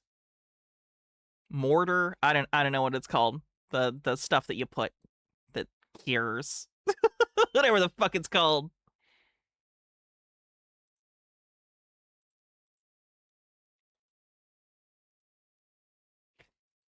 Where did he go? No, I lost him. I will find him. There it is. These are two completely opposed types of architecture. This is poor dirt rag cabin people story on one side, and then again, you notice how he judges people, like the quality of a person based on where he perceives them to live? That might be central to the problem here, is that he's viewing people, he's like, but they live in a shitty house relative to what I live in right now, is probably in his head. Like, this is a cabin with, like, glass windows. Like, this is probably nice enough for the time in the area. But he's like, it's not as nice as my house right now, so it's got to be a conspiracy. These are dirt people. Like, it's disgusting. It's disgusting. This is poor dirt rag cabin people story. Poor dirt rag cabin people. What does that mean? What does he think that means? On one side, and then while they're living like that, boom, here. Glass was super expensive for a long time. That's what I'm saying, is the fact that it has those windows is like indicative that this was not the house of like a super poor person. There's millions of 40,000-pound stones being cast up, adorned with gold, silver, copper, brass, statues, incredible artwork, ornamentation. Yes, society generally puts more stock and money into buildings like that than they do homes for individuals. And huge foundations, and not just one, but many of those styles of buildings. And we're told they were just real determined. They just really wanted to get it done. They believed in God so much that they wanted to just work really hard with their shovels and pickaxes and dynamite and build temples like this. Yep, literally that. Yes? Have you seen the things people get motivated to do for religious reasons? People are nuts. I don't mean that derogatorily in this sense for once, I just mean that's kind of a human thing, as we find crazy motivations, and then we build insane things. It's a pretty consistent human trait. Salt Lake City Temple, like this, Vernal Temple, while simultaneously... Don't tell them about the 1,000-year-old cathedrals. Don't tell them about that cathedral in Spain that they're still working on and will be into the end of the century, whatever it is. Living in log cabins and adobe houses. When you go to the Dinosaur National Park that I showed you right here, the Dinosaur National Monument, it's right as you cross the border into Colorado from Utah, but still in this exact same area. Here's what the Sagrada Familia, thank you. They show you. A real pioneer. Here's their sign, and here's their adobe stick cabins. This is the people that threw up palaces. I mean, I don't know if it was that specific guy's house, but yeah. And castles. I don't know if you guys know this. I leave my house to go to work, and then when I go to my place of work, the office I work in is a much bigger building than the house I live in. Isn't that crazy? It's so much bigger. There's more toilets. Wow. It's almost like buildings are built for different purposes. Castles out of stones that weigh 10 to 40,000 pounds each. Specifically with that, I'm referring to the Salt Lake City Temple and some other buildings that are near the Salt Lake City Temple. This Vernal Temple that we're looking at is much more smaller bricks than super heavy stones, but still that much more smaller. That amount of weight is really impressive. And then we get to this gazebo, which sits in the middle of Vernal Park. And this is not rare or unique. This is actually a very common thing to find across the whole country. Yeah, this is probably a bandstand from the past. Dilla Spiller says, I feel like our priorities are a little messed up if homes have fewer toilets than workplaces. Is these gazebos inside. Well, more people work at my office and need to poop than at my house. Or in the middle of parks, just randomly set there. Where'd they come from? What are they actually? Take a second and watch this video. This is about a building in downtown Fresno, California. Someone asked for a link. That Here's got the link. Demolished. It's a beautiful Capitol building style building, and it got demolished. Pay attention to why it got demolished. Pay attention to what they preserved and where they put it, and how much means it took to actually transport the thing that they preserved when they demolished this building. The cupola that once sat on the very top of the old county courthouse was moved from a downtown warehouse to its new home at the county fairgrounds. Action News reporter Gene Hankinson joins us now from the newsroom with a look at that big move. Gene? Warren, the move was definitely something to see. The 110-year-old architectural feature was carefully carried through town with a police escort. The cupola's journey Oh, perfect. Okay, good. started at the historic entrance to Fresno on Van Ness Avenue. Wait a minute, where's your camera? From there, it was a slow-motion procession. Scared me. To the big Fresno Fairgrounds. Oh yeah, that is scary to move. I assume you got to go really slow. The mass of it would. I imagine if you went too fast, would like, ugh. The trip was less than 2 miles long. But to keep the nearly 30-foot-tall, 10,000-pound structure from tipping over, the movers went at walking speed, with police keeping traffic out of the way. This move is the latest step in a long process of trying to save this last remnant of the once majestic Fresno County courthouse. It's amazing the structures we've moved. The original London Bridge from London Bridge's Falling Down fame is in the American Southwest now and is still being used as a bridge. They moved the whole bridge. Really interesting. Arizona, thank you. House, which was torn down back in Lake Havasu. 1964. And it's actually the plot point of at least 2 movies. One of them is a movie about Jack the Ripper, where Jack the Ripper's soul or something got stuck in a brick from London Bridge. And once it gets put together in America, he gets released in the modern 80s or 90s or something. And something else. I don't remember the other movie. Is it Falling Down? The cupola was saved from destruction by Leonard Cavoyan and kept safe by Frank Caglia. Frank's daughter Sally says both men would be pleased. I just think I'm thrilled to death. The cupola is actually owned by the Fresno Historical Society, and it, along with other artifacts from the old courthouse, will be part of a new museum at the Fresno Fairgrounds. Obviously, this is an iconic move for the city of Fresno, but for the Fresno Historical Sorry, it was the replacement bridge that got moved. Society, it means something we've been working on in the fulfillment of our mission, which is sharing our assets, our collections, with the community at large. Now, in a historical note, the old courthouse was built in 1875. The cupola was added, along with a dome and wings, in 1895. And of course, it's all that's left of the structure that was torn down back in 1964. I do remember that from Falling Down now. No really good explanation for that demolition was ever made, but the public was outraged, and the Fresno County supervisors who supported the demolition were voted out of office. So what's up with that? Perfect, beautiful, Capitol-style structure building. Let's just tear it down.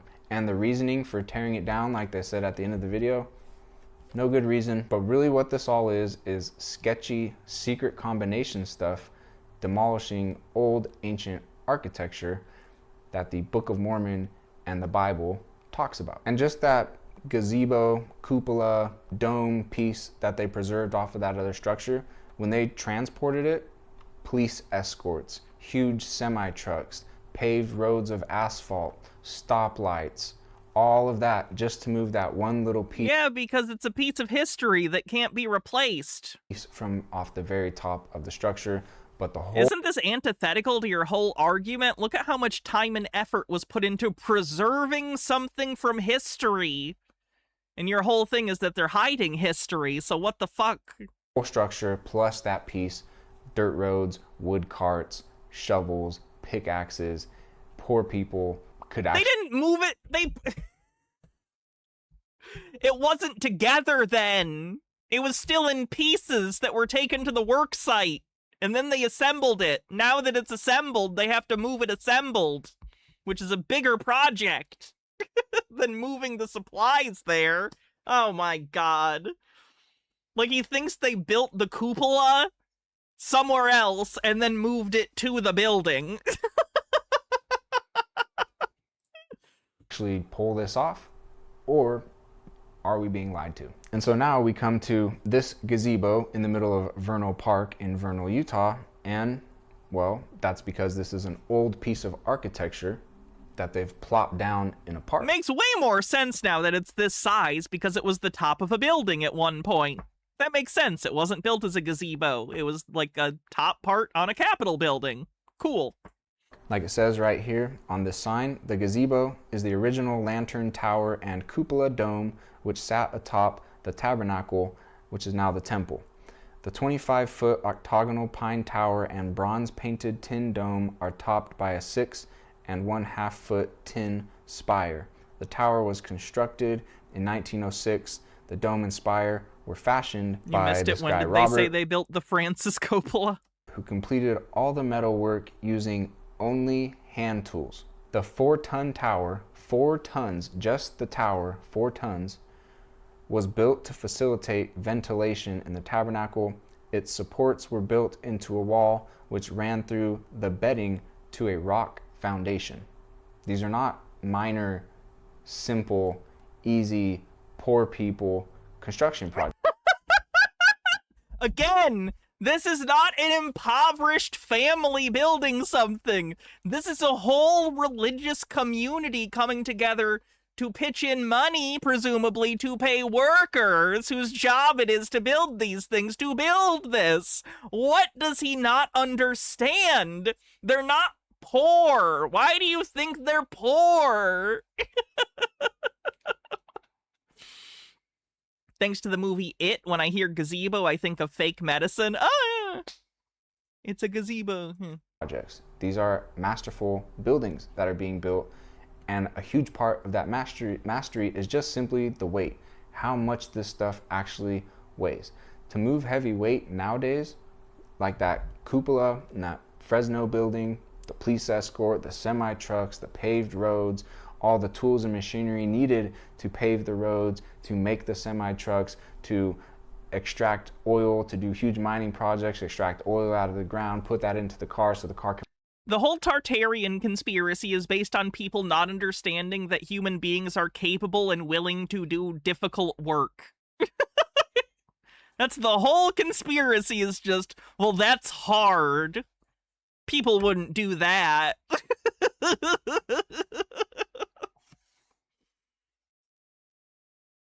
Can run all of that just to move the cupola from on top of the building. It wasn't already put together when it was on the building. They had to put it together piece by piece because they built it into a building.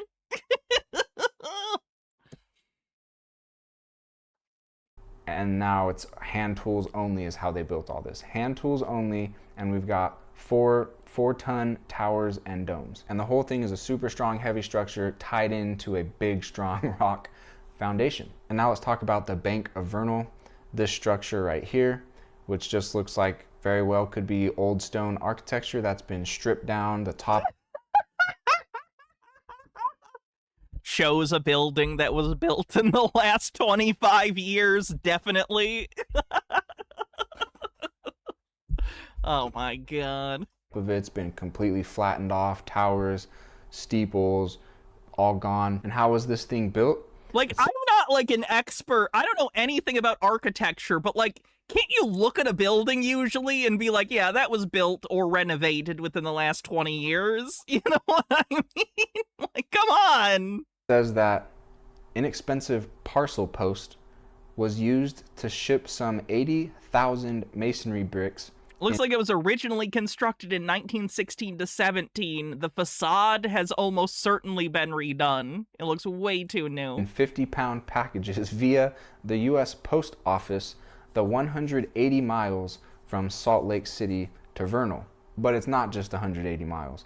The parcel post brick shipments were transported from Salt Lake to Mac, Colorado by the Denver and Rio Grande Railroad, then proceeded to Watson via the narrow gauge Uinta Railway, finally then arrives to Vernal by wagon freight through steep roads, because this is all very mountainous, rugged, right up against the Rocky Mountains terrain. The full trip was over 420 miles long. So they, for whatever reason, they're saying they couldn't go straight from Salt Lake to Vernal. They had to go this roundabout way over to Colorado and then wagon it in all the way to Vernal. 80,000 bricks shipped 420 miles via train and then wagon to build this bank. But the... Yes! Like, how do you think we build things now? Like, you understand, yes, building materials need to be taken from somewhere and then shipped where they're needed. We do this every day. What are you talking about? The tabernacle, like we just read, was constructed of nearby sandstone with walls built of 4 layers of fired brick from local clay.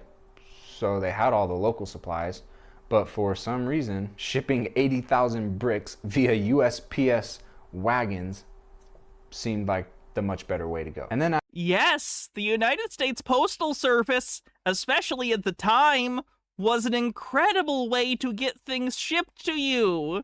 He's acting as though like, oh, that's so difficult and hard, and why would you do it? No! This was them doing incredible things at the time. You idiot. You goddamn moron. After completing delivery of the bricks, the U.S. Post Office hastily changed its regulations, establishing a limit of 200 pounds per day per sender. Yeah, that makes sense. And then they said in a letter, it is not the intent of the United States Postal Service that buildings be shipped through the mail. And then Sears said, "Hold my beer." Dilla Spiller says, "People used to literally mail kids through the postal service." Oh, don't do that.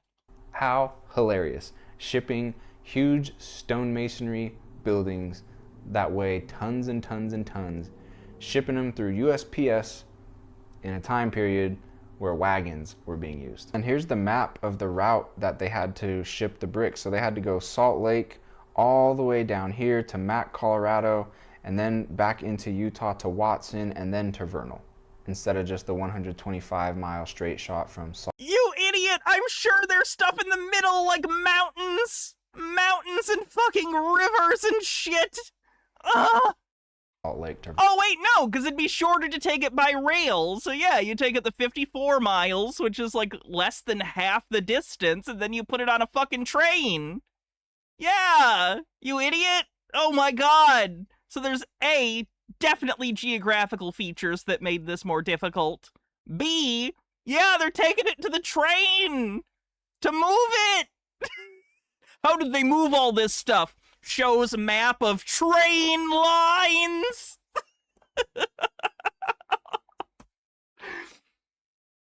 Dillis Filler with a link to the thing. Kids in the mail? Do not try to ship your kids. In the early days of parcel post service, a few parents managed to mail their children to relatives. In 1913, an 8-month-old in Ohio was mailed by his parents to his grandmother, who lived a few miles away. The baby was safely delivered. Regulations were quickly established to prevent any additional mailing of children through the U.S. mail. But they took that one. They're like, yeah, okay. Who said yes? What postman agreed to, like, yeah, I'll take this baby? Ain't no rules since you can't mail your baby. All right. Vernal. And here's a picture of their crated bricks. This is how they shipped the bricks, apparently. Highly questionable, in my opinion. What do you mean it's questionable? How would you ship a bunch of fucking bricks? But these are supposedly the crates of bricks that got shipped. And then they also say that the shipment of bricks were so massive that they were noteworthy, not only for its size, but also because it destroyed one of the Uinta Railway Company's trucks. The truck's brakes failed, and it started coasting backwards after breaking a drivetrain while struggling uphill, loaded with several thousand bricks. And these are just bricks. These aren't huge 40,000-pound stones. These are just the much smaller.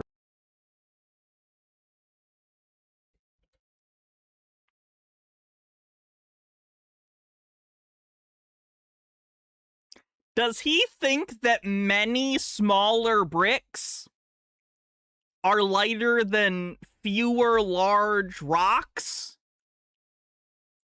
Does he not understand that, like, yes, the individual brick is smaller, but we're not shipping an individual brick. We're shipping all of the bricks that collectively weigh a lot. Holy shit, the more I watch this guy, the more depressed I am. Like, he's legitimately so dumb. Like, I don't know how else to put it. He doesn't think about anything. Like, he misses basic realities, and it's so interesting. Yeah, Hannah puts head in hands.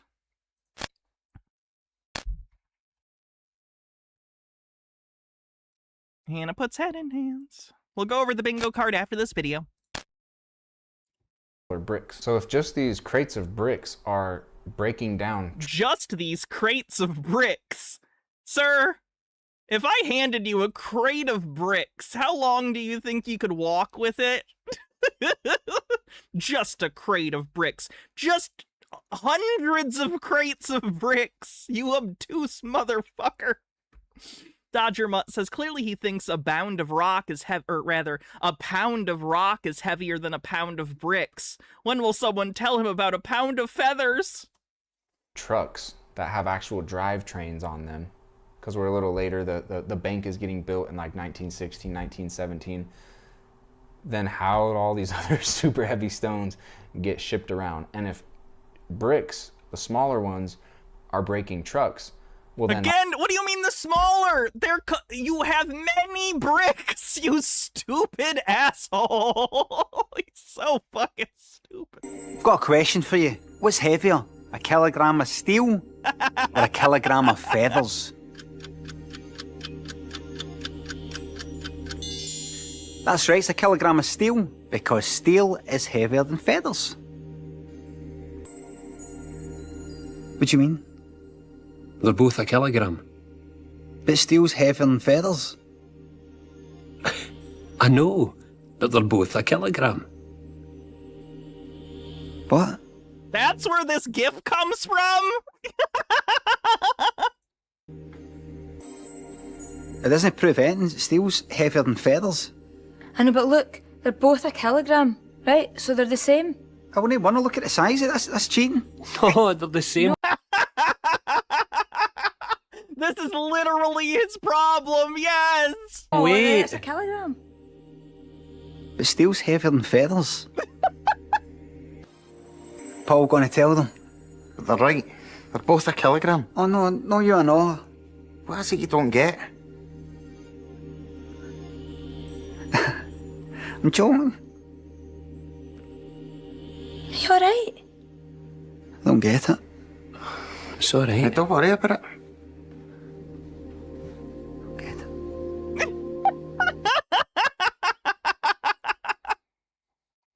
Aw. See, at least in the sketch, he was like, I'll get it. Like, he knows he's wrong. He accepts that he's wrong. all these 40,000-pound stones we see across the country, they weren't breaking the wood carts and the wagons. Okay, now lastly, we get to this really strange type of architecture structure that is in But rock bigger than brick. Indian Ute Reservation. How brick heavier than stone? Many brick heavier than stone. Architecture, apparently, but let's read into this a little bit more. And then I'll wrap up the video by giving you my final thoughts on dinosaurs. So you can see right here, this is definitely very, very strange type of architecture. It's definitely weird, kind of fun to look at. I read in one place that they were calling it like a Indian teepee architecture. That sounds like a lot of silliness to me, but apparently there were It may have been inspired by that. a lot more of these, and they just got demolished. And here's a picture I found. When he hears that, does he think it was literally built by indigenous peoples and doesn't understand that what's being said is that the architectural style was inspired by this? Of it before it was. He gives me the vibe of someone who is literate in the sense that he can read words, but he has great difficulty understanding the meanings of the sentences he reads. Before all of them were demolished, so you can see like there's one here and then there's one right here with the cameraman standing. But then there's these really interesting towers that are also attached right here to these grounds, which are Antiquitech? I don't know, but very... No, you idiot! They have speakers on them and probably lights. Looks like lights above or something. Very, very interesting. And the land that these structures sit on is the second largest Indian reservation in land area in the United States. And it says that this Uinta Valley Reservation was created in 1861 by an executive order of President Abraham Lincoln. And it's really around like 1847, 1850 when the Mormons got there and started settling these areas. So 1850, there's, you know, that's escaping the federal government who's trying to kill all the Mormons. And then 1861, like 11 years later, here's Abraham Lincoln creating this Uinta reservation for the Indians. And then history says that 1891, Utah became a state. So about 30 years after this, then it's officially a state inside of the United States of America, no longer Mexican territory, no longer belongs to the Utes or the Indians. And look, I just think what the federal government has done with the Native Americans, the Indians, is super sad and twisted. We already had accidentally based, I guess? Using the wrong nomenclature, but at least we have that. So that's okay. And this is where I'll talk a little bit about what I said I'd get to earlier in the video, which is that the what's the truth behind the Native Americans, and do they know their real history, and that Oh, fuck. Oh, no. Okay. Oh, no. sort of a thing, and what's Do they know their own history? I think I, as a white man, it's my duty to educate them about their history. The overconfidence of this man is astounding. It could power a small city. really going on here is people came and conquered these people's lands, and there's a couple things that occur. The Indian reservations, what's actually going on with that? Basically, to simplify things, the federal government goes to the leaders of these places and goes, hey, if you don't want to die. To be clear, they did not conquer, they genocided. Pretty big difference. Here's the plan. The plan is, we'll give you this land, you can build casinos on it, you can do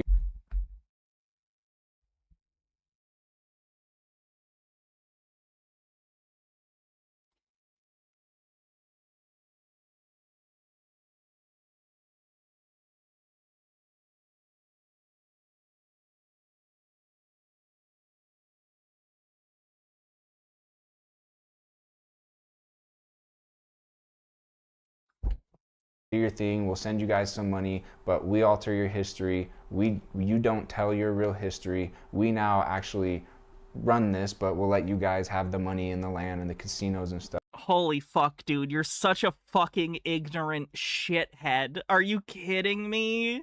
Because in your head, the first thing that comes to your mind is, like, indigenous, like, casinos and gaming places. Your brain thinks, oh yeah, like, ideologically, top down, that was the offer. Like, that was the meeting. That was... Holy fuck. Fuck this guy. Fuck this guy.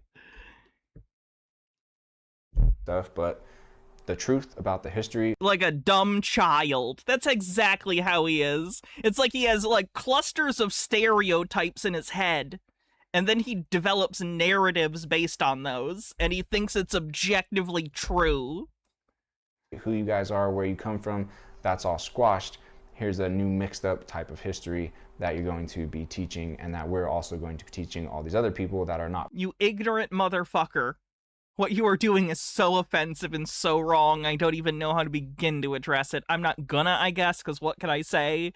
This is sick. This guy is fucking sick in the head. Part of your tribes. And if the tribes, the Native Americans, don't want to go along with that, then they get killed and destroyed. And then what the federal government does after they kill and destroy them is they pop up a memorial saying, oh, we're memorializing the Native Americans that used to be here, which is just a super twisted thing to do, which is exactly what we see right here in this Indian reservation, this Ute reservation in Utah. So you've got this structure right here, but just to the right of it, this circle of towers and flags, there you have it. There's your memorial to the Native Americans. Here's a plaque. As you enter into this memorial, it says the Great Seal of the Ute Indian Tribe, Uinta and Ouray Reservation. And here's what that looks like as you come walk around it. You've got an Indian on a horse, which really is just the descendants of the civilizations described in the Book of Mormon.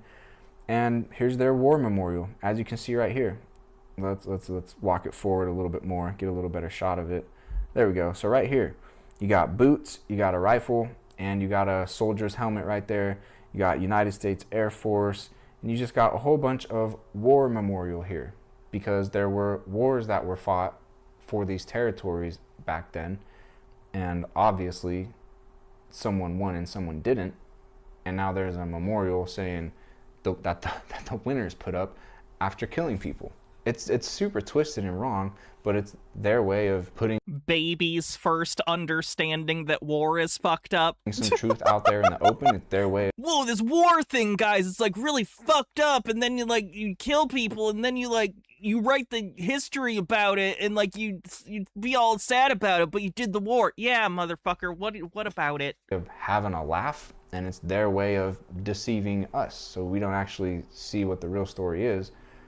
It's not a deception, at least not in that way. Unless you really just strip away all the story and look at things how they actually are. There were people living here, a new group showed up, the people that...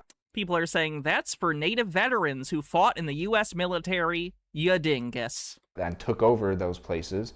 And then now there's memorials and reservations and money getting sent to the people in these places and a false history being taught and shared. And so what's really going on here is the Native Americans are the descendants of the people, the civilizations talked about in the Book of Mormon and in the Bible. And their ancestors are the ones who built all of this amazing stone architecture. And the devil and his church via the federal government, they're the devil and his church via the federal government. Satanic on the bingo card. Satanic on the bingo card. Oh, we already had satanic. Okay. They're the ones demolishing all of their old stone architecture. They're the ones, in large part, who conquered the Native Americans, stole their stuff, pushed them into a corner, and said, don't talk about real history, and then feed us false, dumbed down, idiotic lies about what the history of these lands actually is. And ultimately, it's just to hide the fact that the Book of Mormon is true, and it really does contain a real record of the ancient inhabitants of the Americas. It doesn't. See ya, Ryan Cooper. And those inhabitants of the Americas are... We have not gotten deep state yet, no. The tribes from the Bible. This is why they lie. This is why they destroy all the architecture, because this is God, Jesus, people, and their architecture. And then now we get to the part where we can talk about the dinosaurs. And shows a picture of a woolly mammoth that has nothing to do with dinosaurs. Woolly mammoths existed at the same time as people. What the fuck are you talking about? Why are you showing this? This has nothing to do with dinosaurs. And what kind of... But I saw them in the Ice Age movie together, so they're related, right? Lies they're doing with the dinosaurs. So right here, this is part of like Dinosaur Park. No, it's not dinosaurs though. I don't think this should be a part of Dinosaur Park. Out in like the Vernal, Colorado area, and mammoths is part of what they're showing off there. And I don't think they should show mammoths. That's my hot take on this dinosaur park. In the Book of Mormon, you go into... There's no dinosaurs in Ice Age. Not the first Ice Age movie. There's seven... You know how many sequels to Ice Age there have been? Like 6. It talks... So in one of the sequels, there's dino-fucking-saurs. A lot about the architecture that they built and the materials that they used to build that architecture. And it also says that they had elephants and curlums and cumums that they used to help them build their architecture. That's a great way to move some... How many do I own? None. I own none of the Ice Age movies. At least I think. I can double check.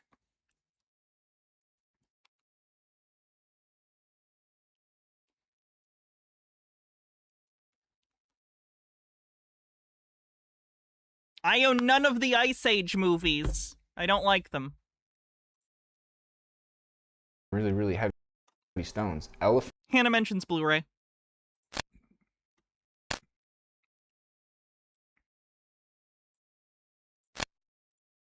alone can move huge amounts of weight. They can just knock over trees like no problem at all. Like these are very, very, very strong animals, and they're very smart, and they're also very trainable. Very, very trainable and easy to work with if you train them and treat them well and all that sort of a thing. No. Human beings should not be, no. Do not, leave elephants be. They're so intelligent, leave elephants be. Oh my god. Don't take elephants. Don't train elephants. Leave them fucking be. And then does it count? I'm counting it. Also mentions curlums and cumums. What about Land Before Time? Do I have any of those? I don't. There was a DVD with all of the Land Before Times on it. There's like 14 Land Before Time movies that was on sale a while back. But I just was like, I'm never gonna watch these, except the first one. Like, yeah, I'd watch the first Land Before Time, because that is legitimately a good movie. But I will never watch the 13 sequels to Land Before Time. I should not buy something I know I will never watch. Which we're not really sure exactly what those are. That we don't know any animals by those names these days, but it mentions elephants and then says ancurlums and cumums, so that could be mammoths and mastodons. That could just be other animals in the elephant family. And in Utah, evidence of mammoths. In California, they found mammoths. In New York, they found mammoths. All across the United States of America. Yeah, man, mammoths were like a real thing relatively recently in history. What's the conspiracy? Mammoths have been found. And then we also still have huge animals still. We don't see them often, but like giraffes, a huge giraffe neck. Like, think of the video essay potential. Jenny Nicholson, as pointed out below you, already did a video on that. What's so different about a giraffe and a long-necked dinosaur when you stand them side by side? A lot. One's a mammal, for one thing. Especially if you break it down to the skeletal structure, we're looking at very similar things. I mean, you could do that for so many species. You can break down like their bone structures to very similar things. That's because we're all related. All life on Earth is related. So the closer you are, the more similar you're going to have anatomy-wise, but that doesn't mean they're the same thing. Certainly, like, they're bilaterally symmetrical. That's true of most life on Earth. They have bones, they have some of the same like arm and leg bones and stuff, but they're very different creatures. Rhinos and those types of animals, like these are very big, old animals. And if you break— oh my god, it's all aesthetic. He thinks all in his head, whatever he considers a big animal, big animals must all be from the same time period. What kind of thought is that? Break them down to their skeletal structure, they're not so different than a lot of the skeletal structures that they show us for these dinosaurs from so long ago. Yes, we have very similar— we're related! We're related!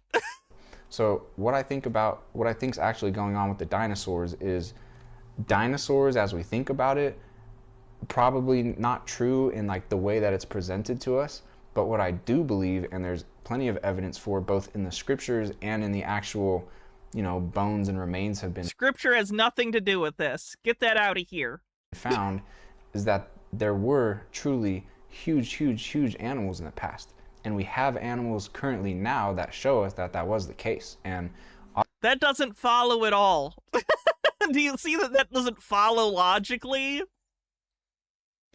Obviously, animals— like, to be clear, there were huge animals in the past, but that is a nonsensical, logical statement. You cannot say, ipso facto, you cannot be like, there are, what kind of shit syllogism is this? There are big animals today. I don't even know what's even the second premise of this? There are big animals today. The past exists, therefore there must be big animals in the past. Like, what is that? Even as an argument, when you try to look at it, what the fuck? Animals have becoming more and more extinct over time. So if you go back into the past, there were much more animals and much more variety of animals and much bigger animals. And the scriptures say that they used mammoths, well, not mammoths specifically, but at least it says that they used elephants and then curlums and cumums as part of their labor force. And they were trained and domesticated. And so ultimately with this whole dinosaur story, and they say the dinosaurs is like 300 billion years ago or whatever the crazy timeline is. Million. And I just don't think those timelines are true. Hey, fun fact, your thoughts on this are irrelevant because you have no training, you have no education on this, you're literally just vibing it out. You're just like, I don't know, that number feels wrong to me. So you might as well just not set it. That's a thought that you keep in your head because it's not a fully formed thought. Why even say it? Those are inside thoughts. God damn, these people are so dumb. I think Adam. I think it, guys. I was on the playground the other day, and I told my friend. I said they say the dinosaurs are 300 million years old, and I think that's a big number. I can count to 10, and 300 million is way bigger than 10. So I don't think it's that long because I feel it. This is what you sound like, you overconfident moron. You just saying shit. Was like 6,000 BC. I think the timelines in the scriptures are pretty much right. And for no good reason. He just feels it. He feels it real deep. I don't know, I've been told it a lot as a kid, and I read it in these old books that I was told were true, and I just believe that, cuz. So yeah, I just think that the thing I've been taught my whole life is true. Good justification. Unstable Deadbeat says, Hannah, haven't you ever heard that old expression, I think, therefore I am right?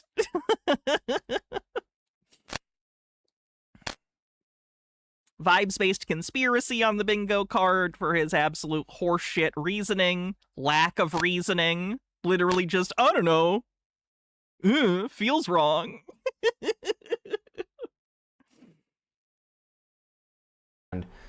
6,000 BC-ish, 6,000, maybe that's Adam-ish in that range. And they had big, huge animals, and they were constructing big, huge stone masonry back then. Tower of Babel, for example. And then when you read the the very real historical event, the Tower of Babel. Book of Mormon about the civilizations in there, that's 600 BC to 400 AD. It just makes me sad that my entire life and career is just banging my head against the wall, and we're not going to get anywhere in my lifetime on any of this.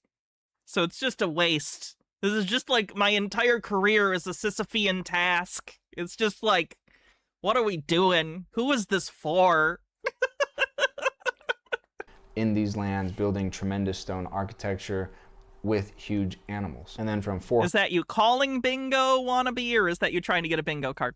AD to now, all we have is a couple elephants in some zoos, and we build out of really tiny wood sticks that don't weigh anything at all. So I don't really buy the whole T-Rexes. Wannabe with a bingo card. Let's take a look. Reptilians believe sci-fi tech exists. Free space. I don't think we had believe sci-fi tech exists. Oh no, for the hologram thing. Reptilians believe sci-fi, free space, gay agenda, vibes-based conspiracy. That is indeed a winner. You win, wannabe. Let me check something real quick.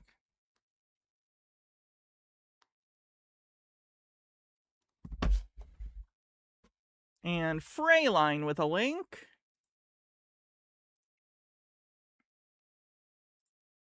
This penguin is almost the height of an adult man, and these I will write your name down, wannabe.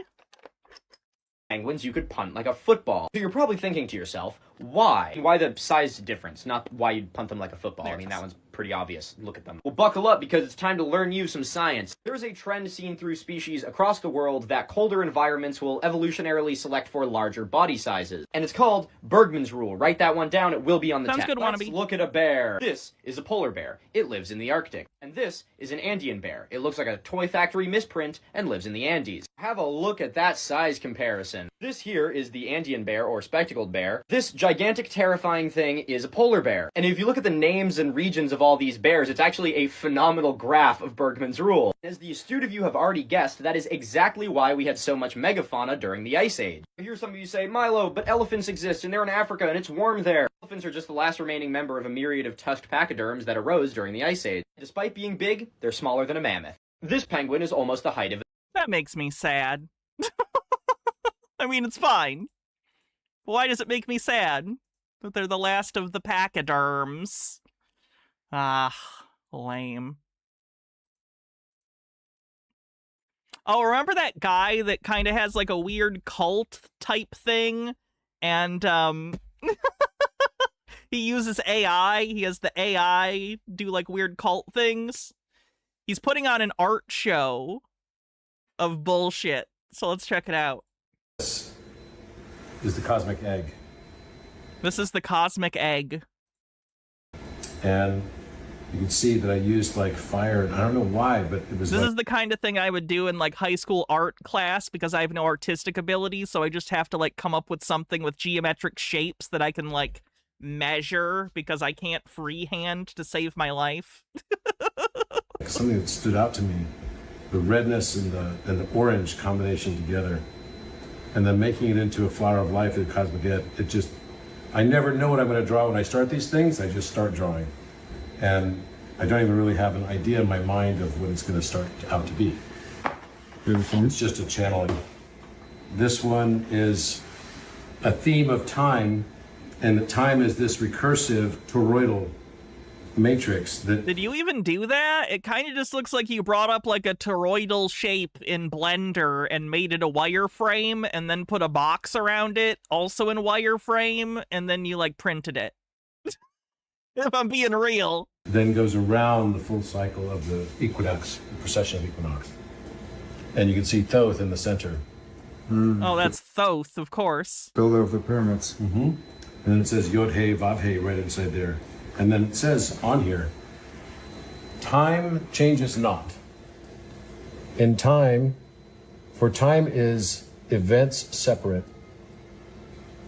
That's from the Book of Emeralds. Yes, proper place. The Book of Emerald, definitely a real thing. I wish I had my glasses right now. The Emerald Tablets. Yeah. Right, exactly.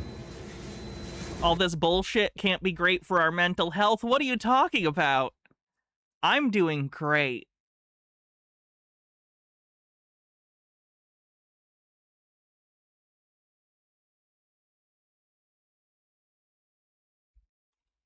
To be aged by time, yet ye are eternal, one, know that ye are separate.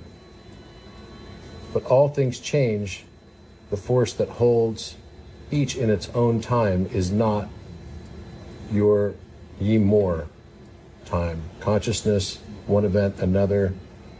I can't even read it. All in all existence. Enough. Through the time are still one in all existence. Both. REG. Great.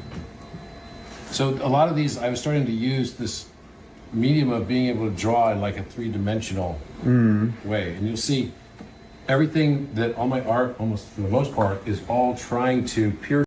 Who is that guy? Which guy? The guy talking? He runs kind of like a woo-woo spiritual cult thing. Except he doesn't run it. The AI gives him the information, but obviously it's him running it. Through this dimensional plane of limitation of the second dimension of the paper, but then actually going into higher... Not sure if you knew this already, but John Newland, One Step Beyond's host, does psilocybin mushrooms in an episode. It's more of a mini documentary. Interesting. Do you happen to know which episode? 'Cause I think I have the whole series. Yeah, this is the whole series. It's got to be in here somewhere. Wow, 1,739 minutes. Jesus Christ. Anyway. higher dimension so that it looks like three. The sacred mushroom. All right, I'll look into it. Dimension. And then I realized that's also true for literally everything. That our dimension is already the higher dimension. Oh, behind the camera? I don't know, one of his followers, probably. Are already around us right now. We can see them all if we choose to see them. It's a function of our own mind, of whether or not... Is this the guy who did the field trip to the castle during one of our AI streams? Yes. We can see it in three dimensions or flat, like this. This has the framework behind it, so... Kind of just looks like a shitty marker drawing of a dragon. Like, if you were in, like, middle school or, like, a freshman in high school and you showed me this, I'd be like, oh, cool, buddy. But you're an adult, and you're ostensibly doing this as an art show. I don't know about that. Because the... I don't know if this is outsider art. You're just kind of a grifter, I think. Like, if I thought you were really crazy, maybe. There's kind of a provenance to that, you know? But I just think he's a grifter, so I don't think this art is interesting. The framework is behind it. You'll see it more in three dimensions. This is the framework of how to draw all of this. And it uses a new form of Pythagorean theory for hyperdimension. A new form of Pythagorean theory for hyperdimensions. Word salad on the bingo card. Word salad on the bingo card.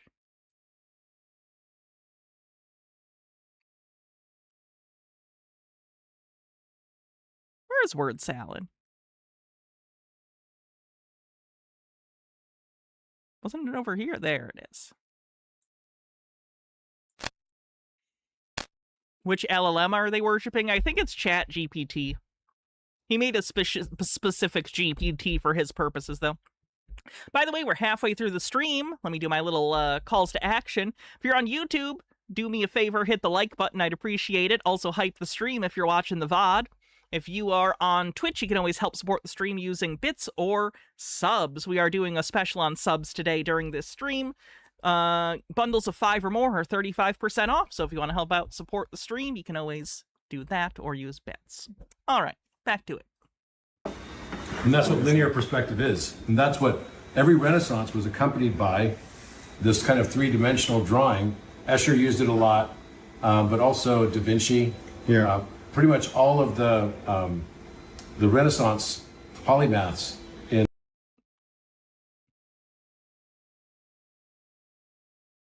Do you think Escher was a Renaissance polymath? 1400s, 1500s, 1600s were all using this same technique for drawing hyperdimension. And the reason is because once you start drawing like this, we're a little over halfway, but you start realizing. Not sure exactly how long we'll go. The very act of drawing in hyperdimension causes you to see the world around you differently. You start realizing, wait, we could be entirely in a two-dimensional matrix and not even know it. Yeah. None of what you just said means anything. Yeah, Da Vinci, the underdrawings all have those type of lines. Every painting, every oil painting is done like that. Now, this is one of the ancient problems of the 3 problems that were impossible to solve, right? The mathematical problems or geometric problems are squaring the circle, doubling the cube, and trisecting the angle. And so all of them are about, so trisecting is about 3, doubling the cube is about 2, but it's also the cube root of 2 is what doubles the cube. You have to increase the size, so it's another 3 and 2 relationship. And likewise, the squaring of the circle, and the secret to the squaring of the circle is also found through 3 and 2. It's all through perfect fifth and the major third. The major third is the cube root of 2. Now you're talking about, you're including musical stuff into the mathematics? The perfect fifth is 3 over 2. It's just perfect fifth. There's 2 different ways of expressing the same 3 and 2 relationships. 3 times 2 equals 6. 6 is the only perfect number. It's the smallest perfect number because the sum of its factors is identical to the multiplication of its same factors. 3 plus 2 plus 1 equals 6, but 3 times 2 plus... He's blinding them with bullshit. 3 times 2 times 1 equals 6 as well. So you need... James says he's not wrong about those 3 unsolvable problems in geometric construction. They have to be actually proven to be unsolvable. But have you considered he did some doodles? And isn't that good enough? He comes from the Terrence Howard school of proof. Number that way. So what I found was that the answer to trisect... James says this guy's such an idiot. He thinks he solved problems that have been mathematically proven to be unsolvable. The angle, and here's... Sounds like a challenge to him. The angle, literally just drawing it... Squaring the circle is impossible. It's almost like there's a whole idiom about that. Makes the face of an owl. It's amazing. Because what it requires is the wisdom of the owl.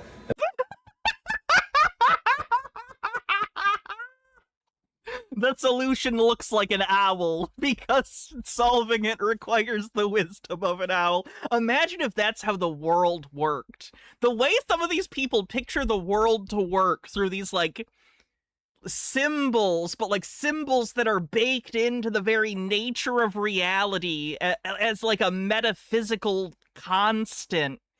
It's just... It's magic. It's magical thinking. They think the world runs on magic. It's fascinating. And the day that I basically discovered this was on literally 7/25/21, which happened to be 7777. When you look at as 7, and that's 2 plus 5 is 7. 2021. Of course. Right, exactly. And so this comes out to the wisdom of the owl.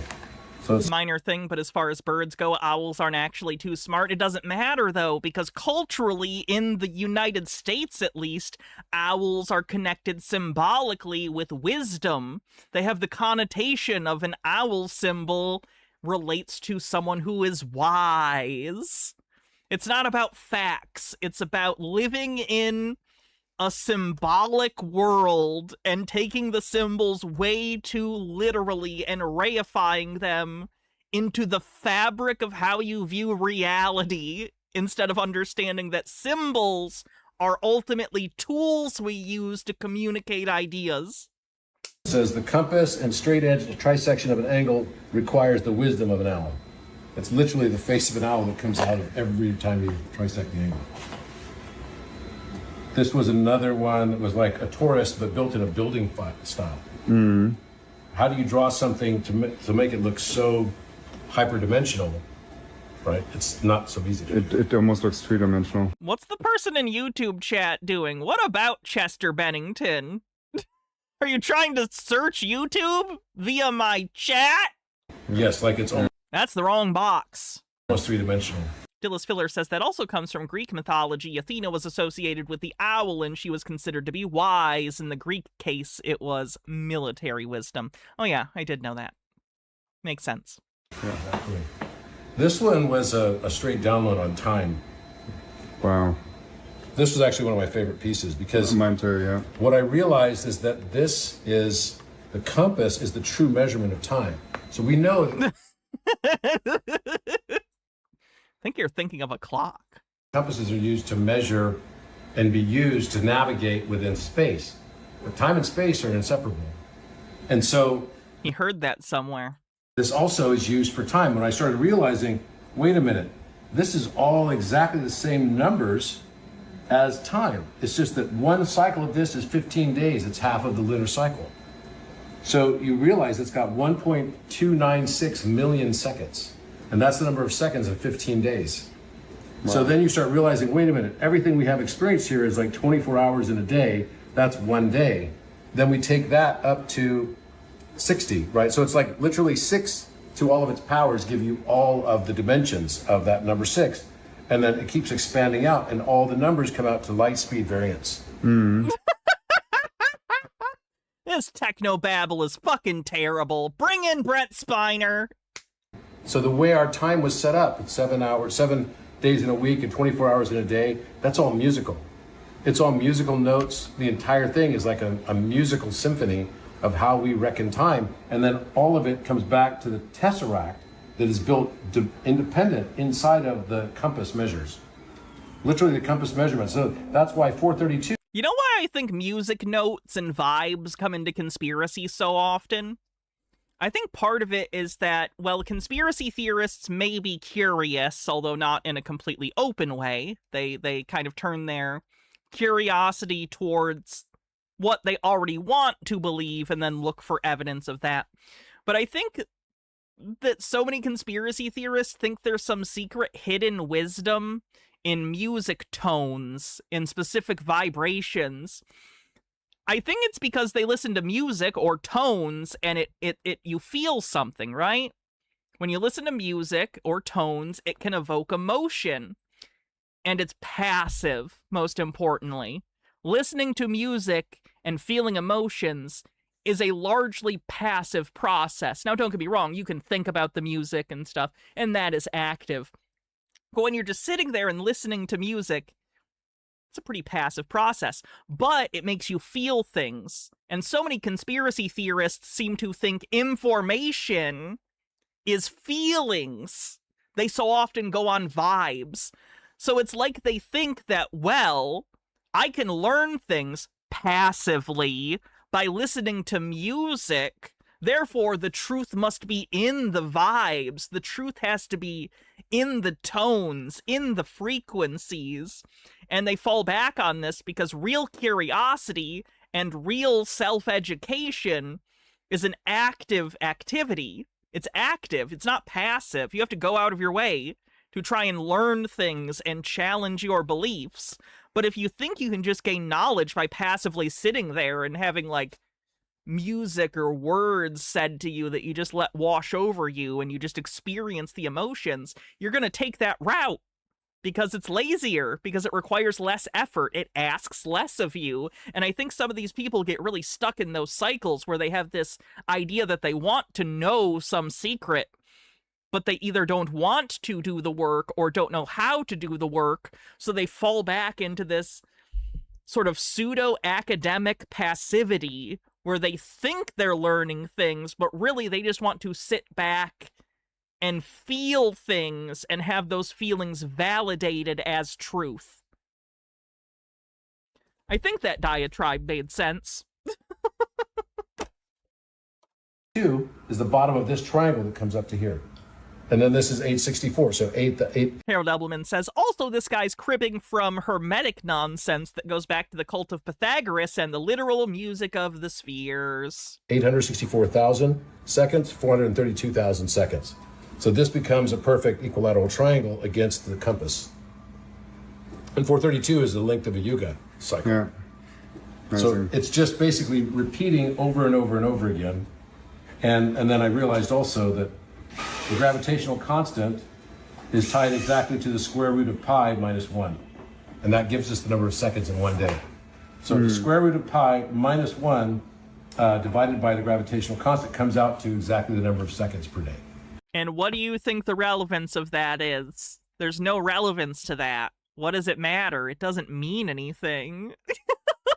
It's literally a time constant. So then I started realizing we really are in a matrix. Yeah. It's a matrix. This is another form of detractus. I think these are the same ones. Oh, there's a few different. This one is alpha omega one. I kept seeing alpha omega again, the icosahedron. Yeah. And whatever. Also at the pyramid, right? You've done a lot, With lot the of pyramid on findings. top of it exactly, with exactly the proportion of the pyramid as well. Matrix on the bingo card. Sitting on top of an altar with a Templar cross, which is the prime number pattern, on the floor. And this hanging down is the icosahedron and the all-seeing eye. It almost looks like he traced this from an example of three-point perspective. You know what I mean? Like, it feels almost like an exercise to teach a student three-point perspective or something. Do you know what I mean? Looking at this? Did he, like, copy this from some, like, activity for art students or something? Or I guess maybe he just looked at a guide of, like, basic three-point perspective and he drew this based on it. It feels intentionally designed to teach you three-point perspective. You know what I mean? With the arches and the horizon and the sun, like the ceiling and the floor. This looks like an exercise in three-point perspective. The icosahedron again about the age of Aquarius and the water bearer. So that's the memory. So the icosahedron actually represents not just water. The Egyptian word for water is mem, which is memory. It's the cognate we have for memory. Yeah. So the water bearer is not supposed to be someone who really brings the water. What it really brings is the remembrance of who we are. Yeah. That's where we are in the cycle. This one, someone saw this at the Ibiza show and was like, whoa, love this. This is kind of like giving them like Dali vibes. Yeah. Right? And I agree, because this is kind of the cubic form of the cross. If you look at the cross that was just put on top of the Sagrada Familia, right? In Barcelona, it's kind of the same type thing. And that's what happens when you basically take a cube and you take all of its pieces out, it will come out to the shape of a cross. So you unravel the cube. And so that becomes this cycle over and over again. Okay, enough of his little art thing. I think we get the gist. It's all crap. Yeah, we're gonna do a bingo check. Let's take a look. Bingo! Alright, first we have Tartaria. Conspiracy theorist tells on themselves. Reptilians. Satanic. 9/11 out of nowhere. Hannah puts head in hands. My research said by a non-researcher. Hannah mentions Blu-rays. Word salad. The sky is fake. Idiot says they're a genius. Yells at clouds. Accidentally based. Believes sci-fi technology actually exists. Vibes-based conspiracy. The gay agenda. Overt anti-Semitism. QAnon referenced. Flat Earth. Recording in car. Staggering levels of hypocrisy. Ancient wisdom. And the Matrix. That should catch us up. Dance, Gina, dance. Oh, Gina's back, by the way. Her channel got undeleted. So that's fun. So we might hear more from Gina in the coming weeks. Oh, how has Dan been doing? Let's find out. All right, folks, just I'm gonna drop in and say hi.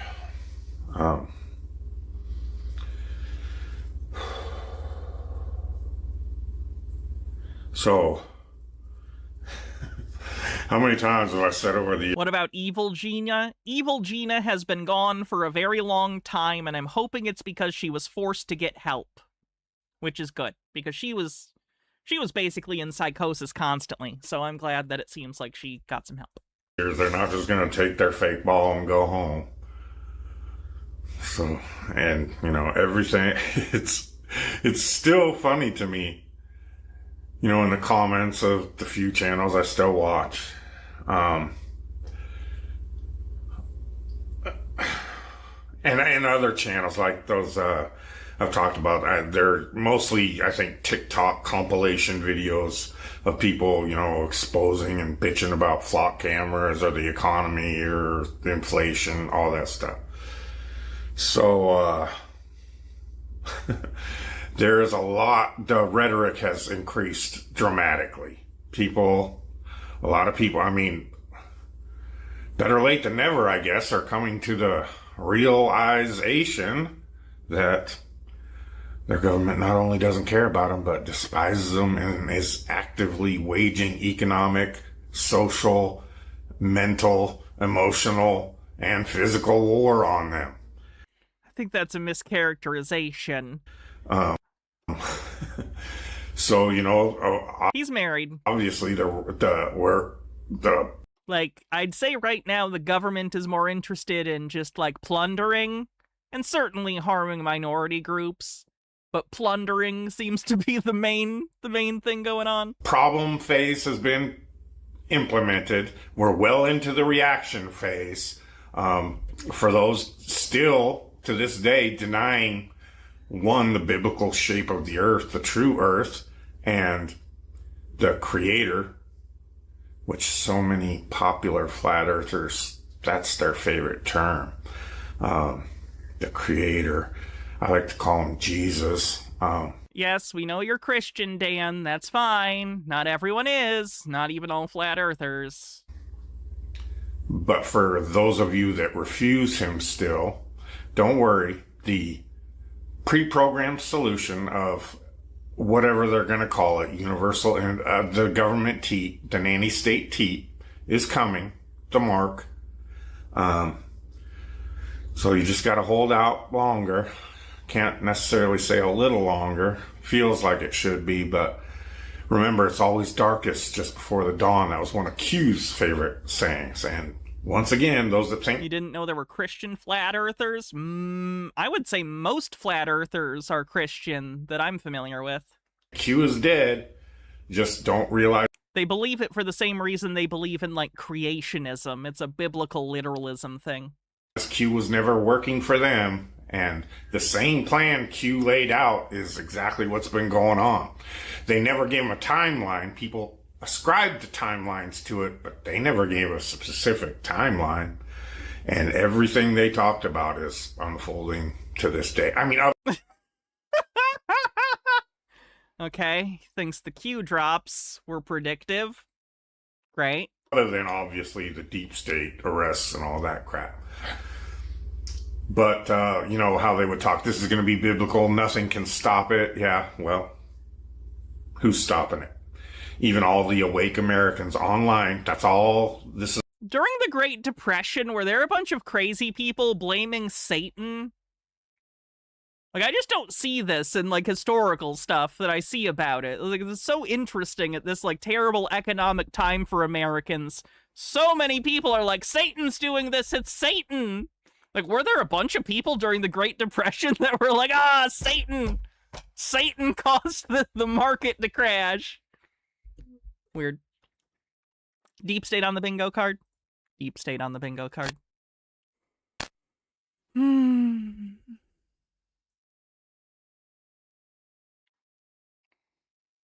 The deep state. Conspiracy theories are more of a modern thing. That's not true. That's not true.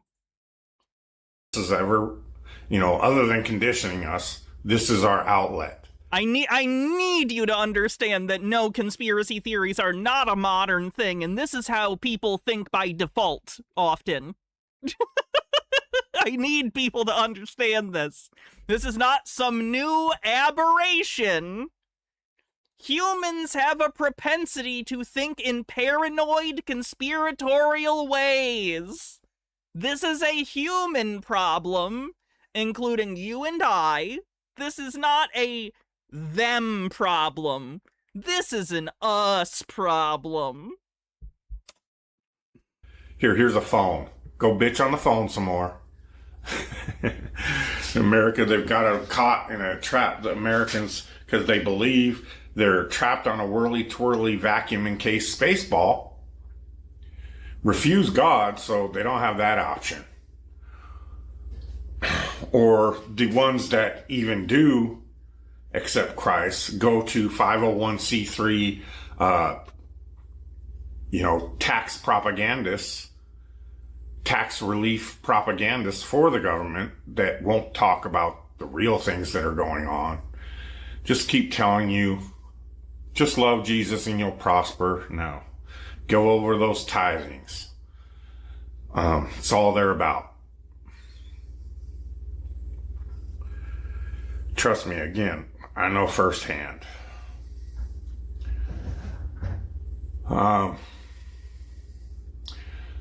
Chuck put up a video about the fartest flat earther today, and it just gave me a good chuckle that, thanks, Chuck. At least someone's exposing this ass clown.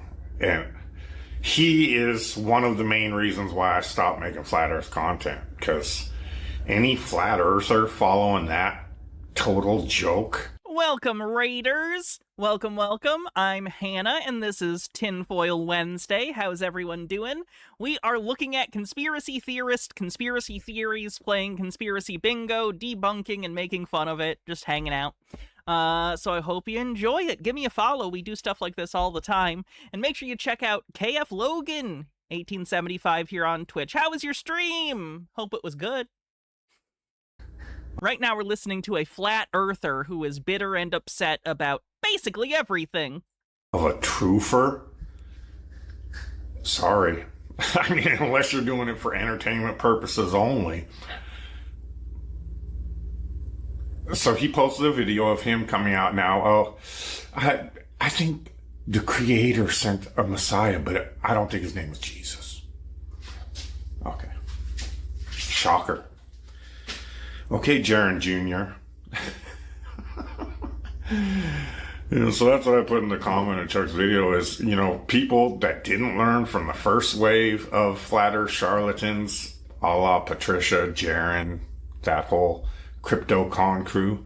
Upset because Jaron left the flat earth. Yeah. It just shows anyone that's subscribed to that moron, deceiver, charlatan, shows, the flat earth community isn't as discerning as they think they are. And You think? known it for a long Names two women immediately. Oh, women get eaten up in the flat earth community. Anytime there's like a woman flat earther that gains any amount of prominence, oh, they get destroyed. It's crazy, the misogyny that exists in the flat earth community. Anytime a woman becomes a part of it, oh, she's a government actor. Her name is Patricia. The last letters are CIA, so she's a CIA agent. Like, it's crazy. They freak out. It's such a boys' club. It's crazy. long time. So, it is what it is. It is what it is. Other than that, I just don't have time to focus on a lot of stuff. Had to cut all my wife's hair off the other day because she's 3 treatments into a 9. Jesus Christ, this guy's life is a nightmare. Treatment schedule, and her hair is falling out in chunks already. Jesus. Still got to go through 6 more of those. Oh my God. I am so worried about him. Before surgery, The Patricia one sounds very specific. Was that actually said? Correct. which they haven't said yet, but I'm sure they'll have to take her breast. So Yeah, I feel terrible for her too. Holy crap. I'm worried about him too. He always seems like he's on his last leg and about to go postal. it is what it is. His will be done. All my faith, You're love. not surprised he retreats into conspiracy. He's been like this for years, long before her diagnosis, which is incredibly sad, and I do feel terrible about. And trust is in Jesus. And I pray for you that are still following those that don't represent him. God bless you. Take care. Wowzers. There's a quick next one. Afternoon, folks. So, just another day in the life, huh? Thank you for all your prayers and kind words for my wife. It's greatly appreciated. I'd ask her if she wanted to say thank you in person, but she's at work. She has to work 12-hour days to afford to live as she goes. Oh my God, it's almost like they don't understand their problem is capitalism on the bingo card. Fuck, this poor guy. Oh my God. It actually makes me really sad that, like, he's completely incapable of recognizing, like, the major vector of struggles for him and his wife. And this isn't even like a, ooh, communism thing. This is a, hey, maybe we should have universal health care like every other developed nation thing. Holy shit. This poor fucking guy. Through cancer treatment because we didn't come from out of the country and get everything for free. So, or commit Medicare fraud while others work and struggle through cancer treatment. Struggle not only to pay the rent, but to find food that isn't poisoned, and then wonder how the cancer rates go through the roof. America. So anyways, I'm going through the headlines. I had a few minutes. As much as I'm sure, like many of you, I don't want to. You got to kind of stay apprised of this psychotic plot line to just try and be ready for what they might throw at us next. And as I'm going through it, I'm like, man, I just wish there... His sick wife is working while he makes these videos about conspiracies. I think he works nights, in fairness. When I've seen him, like, just off of work or going into work, it's always at night. So I think he works nights. He does have a job. There was something we could look to. I wish there was some sort of game plan they had, like, you know, secret game plan that 99% of people don't know about, but seems to be... Is he talking about the Pike ladder, or is he going protocols? exactly what's going on around us. I mean, I look at the economy. I think he's usually a Pike ladder guy and not protocols. I could be wrong, though. People are hurting. Profane Priestess says, this is alarming. It's deeply concerning when someone like this feels they have nothing left to lose. I agree. I agree. Very concerning. Hurting to the point where they're starting to make, for the most part at this... Did I see Twitch is defaulting, opting every channel for AI training? The opt-outs under settings and security. Yes, I'm going to shut that off after stream. Point veiled threats. Pike letter. The Pike letter, the Albert Pike letter, is a hoax primary source document that conspiracy theorists will go to because it's a fake letter in which a Freemason, Albert Pike, writing to another person, explains the Freemason Illuminati evil plan to cause 3 world wars and take over the world. Conspiracy theorists think it's basically the evil plan of them. It's stupid. It's very stupid. To the point where they're already starting to beg for help. They're begging for help. Well, like I said in the last video, it's coming. Like we said in thousands of videos. It's coming. It's just going to cost you your soul. No big deal.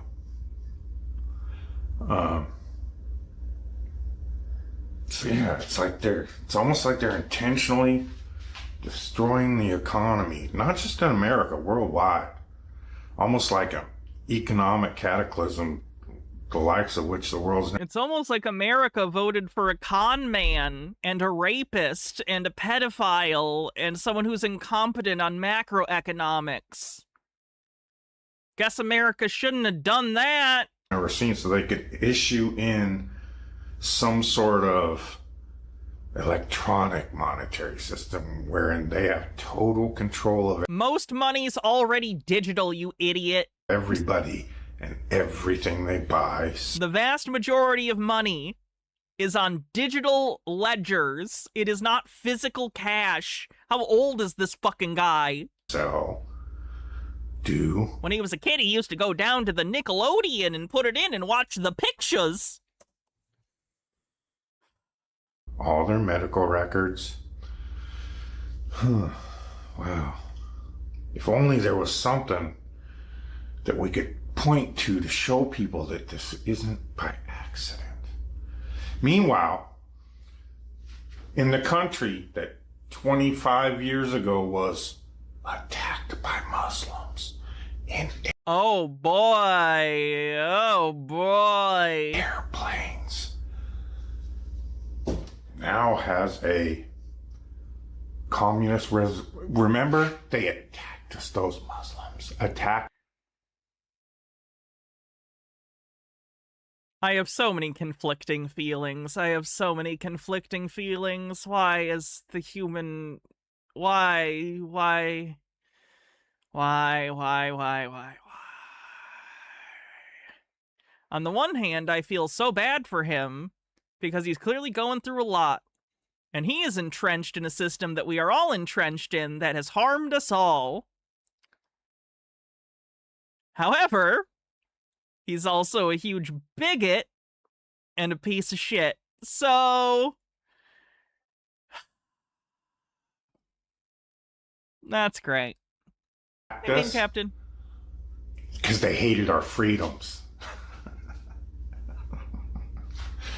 Now we've got those very same Muslims getting elected in the very city where those planes hit the buildings. Hey, did you know that not all Muslims were in the fucking planes? Oh my god!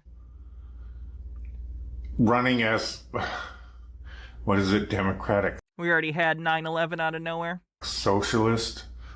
Let's just say communist. They're not communists. They're democratic socialists. Words have meanings. Communists, okay. So it's almost like they've got atheists, communists.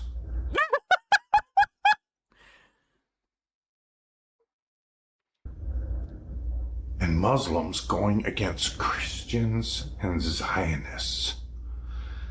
And then yeah, El Sayed isn't DDA. He's talking about, I think, Mamdani, though. All that business in Ukraine is just festering and getting closer to a boil. And sorry, DSA, Democratic Socialists of America. It's almost like it's going to suck the world into another world war. Oh, man. Yeah, he's focused on the Pike letter shit. It's so hard to put all the craziness together. I just wish there was something we could point out to all these TikTok people saying, our economy, we need help. I wish there was something we could give them to show them this isn't happening by accident, and you probably should really do something about it other than crying for more help from your slave masters. I wish there was a game plan we could look at.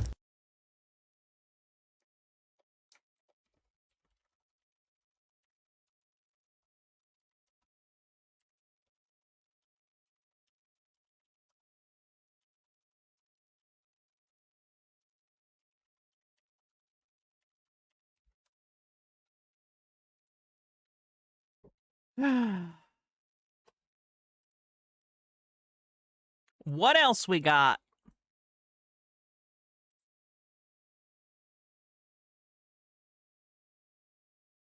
Oh, this is about, we were supposed to lose gravity today. We didn't. When I made my last video about August... His brain is short-circuiting. That seems really popular right now. Seems like everyone's going crazy. I'm sure this will be fine. I'm sure that this will resolve just fine. Like when pressure builds and builds and builds and builds and builds and builds and builds until a breaking point, the pressure just like really gradually lets off, right? It's fine. I'm sure that'll result in nothing extreme.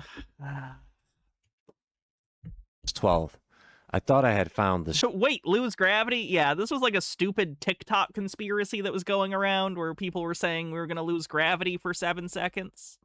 Strangest predictions surrounding this date. But I found something else. Because while everyone has been talking about the 7-second gravity event, something else has been happening. Why 7? I don't know. People are now connecting August 12th to the rapture. Did you miss the gravity loss today? You did. It was crazy. It was super fun. It was like a moon bounce. The biblical prophecy. There are people who are connecting this to Nostradamus. Of course, there are people connecting this to astrology and numerology.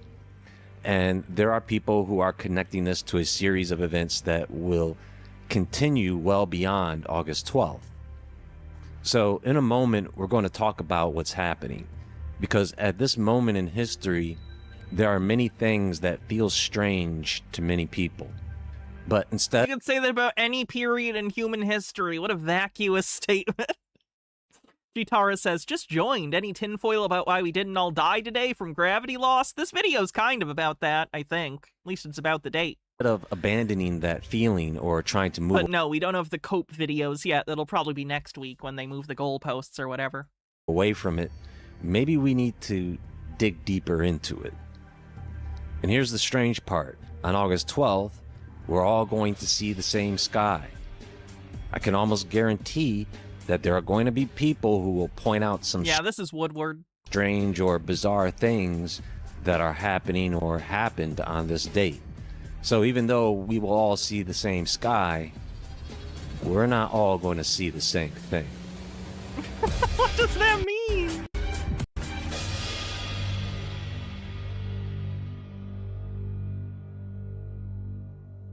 Oh my god, we get it. Yep. Mm-hmm.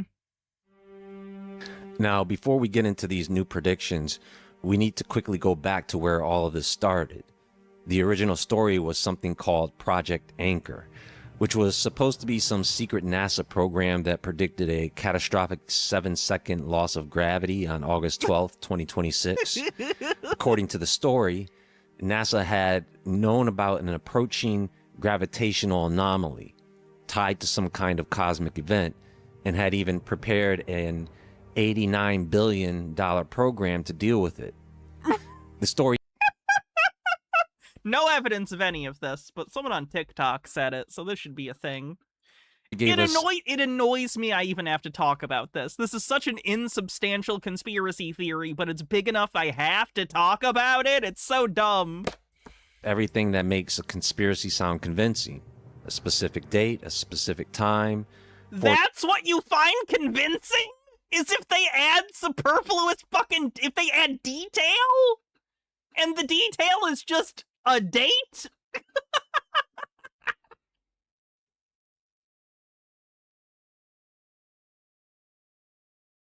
I'm learning too much about how these people's brains don't function today. It's a conspiracy sound convincing. A specific date, a specific time, 1433 UTC, a specific duration of 7.3 seconds, a probability of 94.7%. That's all, really? He's really saying this out loud. All it takes for you to believe a story is for you to put details into the story. And the details only have to be numbers. It doesn't even have to be like a narrative. It's just numbers? Wow, you're a dumb bitch. You're so gullible. Holy fuck. And an estimated 40 to 60 million deaths. The problem is we don't know that Project Anchor was ever a real NASA program or that this leaked document ever existed. As we looked at it in the last video, the story appears to have popped up online already fully formed. And then it spread across social media until people started talking about it as if it came from an actual government document. Profane Priestess says, what does losing gravity even mean? Gravity is a fundamental force of nature which arises from the properties that are inherent to all matter, chiefly that it causes bending in space-time. What would it even mean for there somehow to gravity to go away temporarily? Basically, in idiots' heads, in the heads of ignorant people, when they think gravity, this is what gravity is. That's gravity. Gravity is when thing falls down. That's gravity. Gravity is when thing falls down. So they go, oh, gravity will be turned off, and they just think, oh, it'll be like being on the space station. We'll just float around for 7 seconds. They don't understand what gravity is.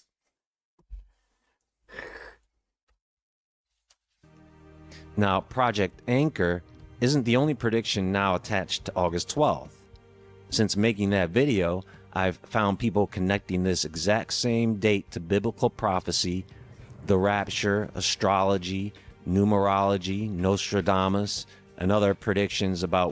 He mentioned numerology. No, we don't have just next. Numerology anymore. We only have rounding error numerology. Next. So, I've been finding posts, prophecy discussions, countdowns, and videos basically telling people to watch August 12th because of what's happening in the sky. And when you start digging into this, it's usually surrounding biblical passages about signs in the heavens, the sun being darkened, and other strange things happening in the sky before major prophetic events. You mean an eclipse? What I see people doing is they are taking a real astronomical event, putting it alongside biblical prophecy, and then building an entire timeline around it. And August 12th certainly gives them plenty of material to work with. We have the total solar eclipse, the Perseid meteor shower reaching its peak. I thought it was a partial eclipse. Oh, is it total in some areas, I guess? Maybe just in the United States it's partial. I don't know. And then later in the month, on August 27th and 28th, another eclipse takes place. This time a partial Oh, no, okay, I'm sorry. I was thinking of the partial one. There were multiple. Lunar eclipse. Some people are connecting the August 12th eclipse to the August 28th lunar eclipse, and then to events in September, creating what looks like an entire full eclipse in Spain. Gotcha. Sequence of events. For example, there is one that describes August 12th, August 28th, and Rosh Hashanah in September as pieces of one larger prophetic timeline. Human holidays have zero significance to the universe. And that's what caught my attention, because now we're not just talking about one random prediction floating around on social media. Yes, we are.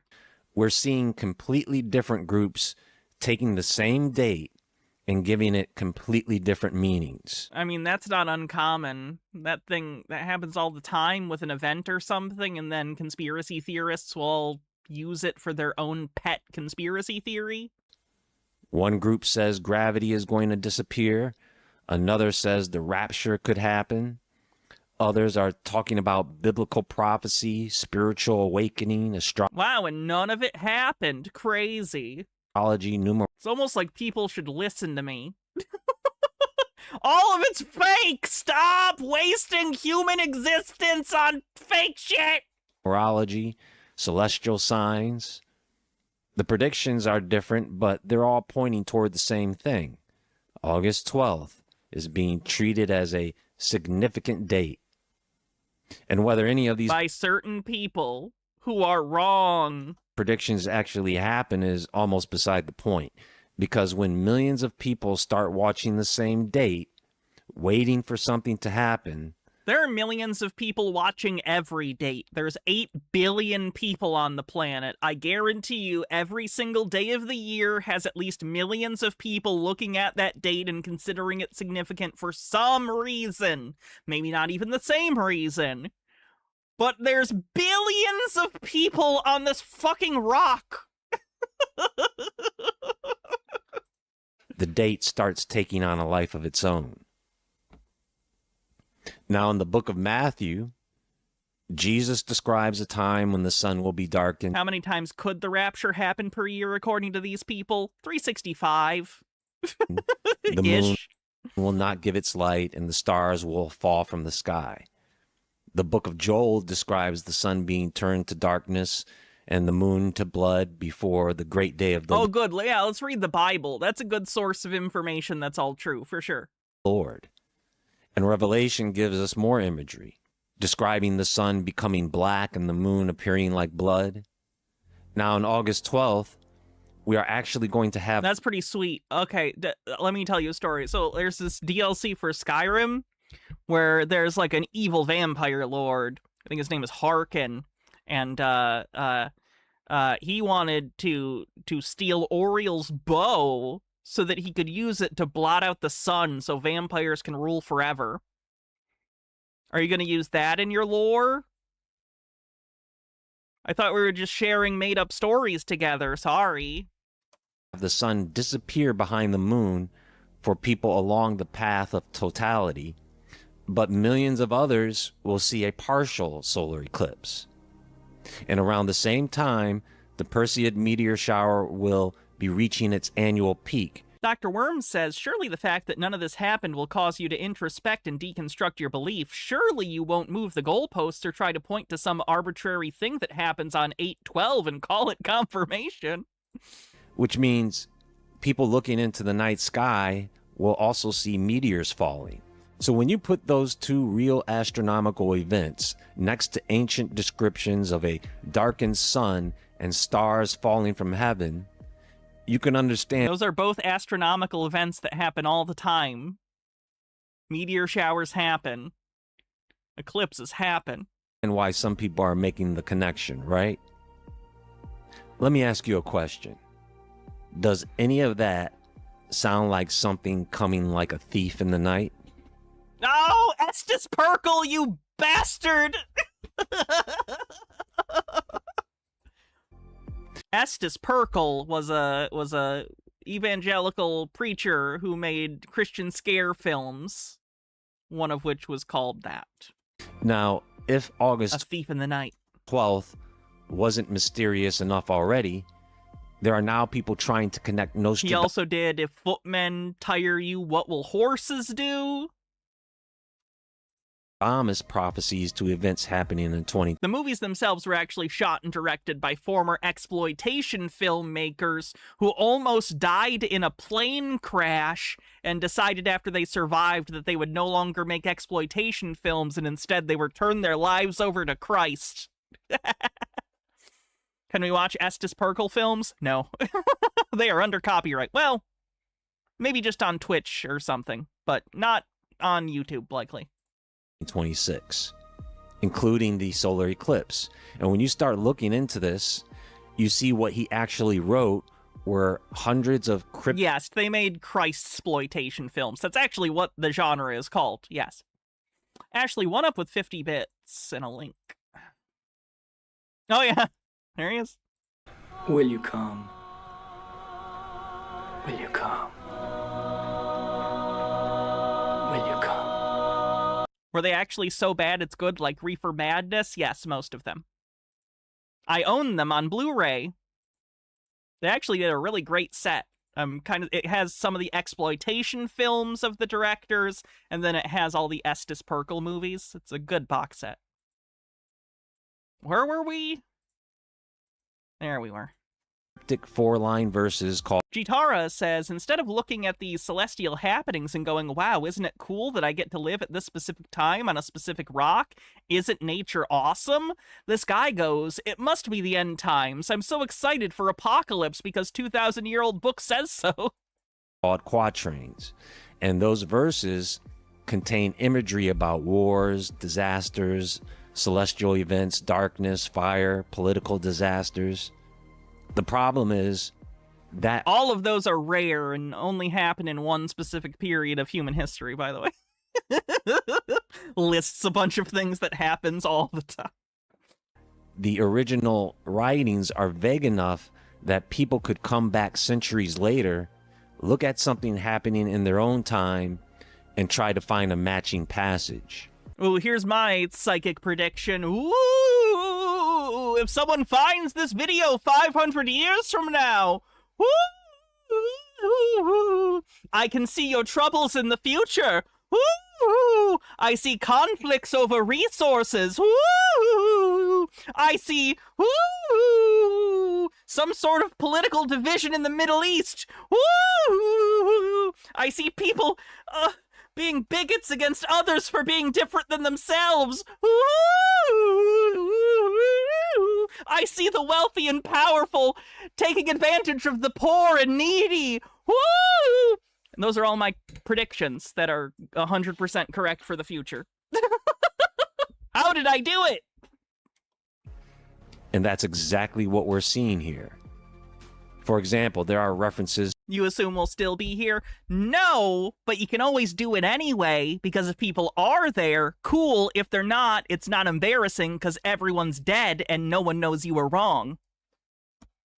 To a very mighty trembling, strange celestial events and darkness, while other interpretations focus on passages that mention the sun, the moon, and catastrophic changes. But here's what's important. Nostradamus did not write on August 12th, 2026, there will be a total solar eclipse and the world will experience a catastrophe. I mean, he never said anything that clearly anyway. You see, we already know that a major solar eclipse is happening on August 12th, so it's so easy to work backward and find old prophetic language that's... Aliens could recover Hannah's home videos. All I would say is it took you too long. You dick. You dick. Enjoy my Blu-rays, aliens. I hope they're informative. And maybe, titillating? I don't know. You guys like the probes. I don't know anything else about you guys. Now I'm the alien racist. Ew. Seems to fit.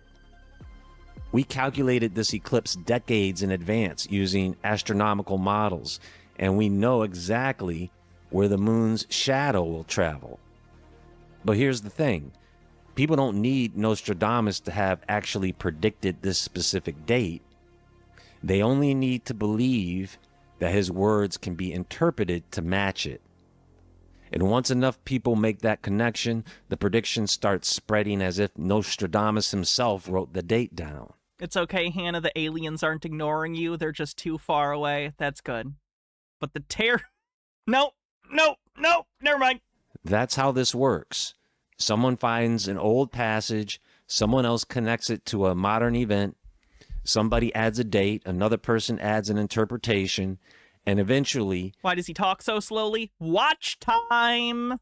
You have a prediction that sounds... You make more money if your video's longer, because you get more ad breaks. Specific enough. He's not AI. Though the date wasn't in the original text. Now, for some people, this isn't just any solar eclipse. It's a new moon solar eclipse in Leo. In astrology, Leo is associated with things like identity, leadership, creativity, visibility, confidence, and power. So astrologers are interpreting this eclipse as some kind of major personal or collective reset. And then you have people talking about what they call an eclipse portal, because another eclipse follows on August 28th, this time a lunar eclipse in Pisces. So some astrologers describe the period between the two eclipses as a window for transformation, endings and new beginnings, you see? But then we get into numerology, because some people have reduced the date down to specific numbers and describe it as a 381 combination, with those numbers being given their own symbolic meanings involving creativity, power, manifestation, new beginnings, or some major personal change. Now, what's crazy to me is how many different symbolic systems and beliefs are converging on the same date. What is this? Christians and pagan witches unite? Huh? Is that what we're doing now? You've got an astronomical event that is objectively happening, astrologers assigning meaning to the position of the sun and moon, numerologists assigning meaning to the date itself, and other people looking at the same event through biblical prophecy. And they're all guilty of divination. That's right! This was all a roundup so I could tell you you're all sinners!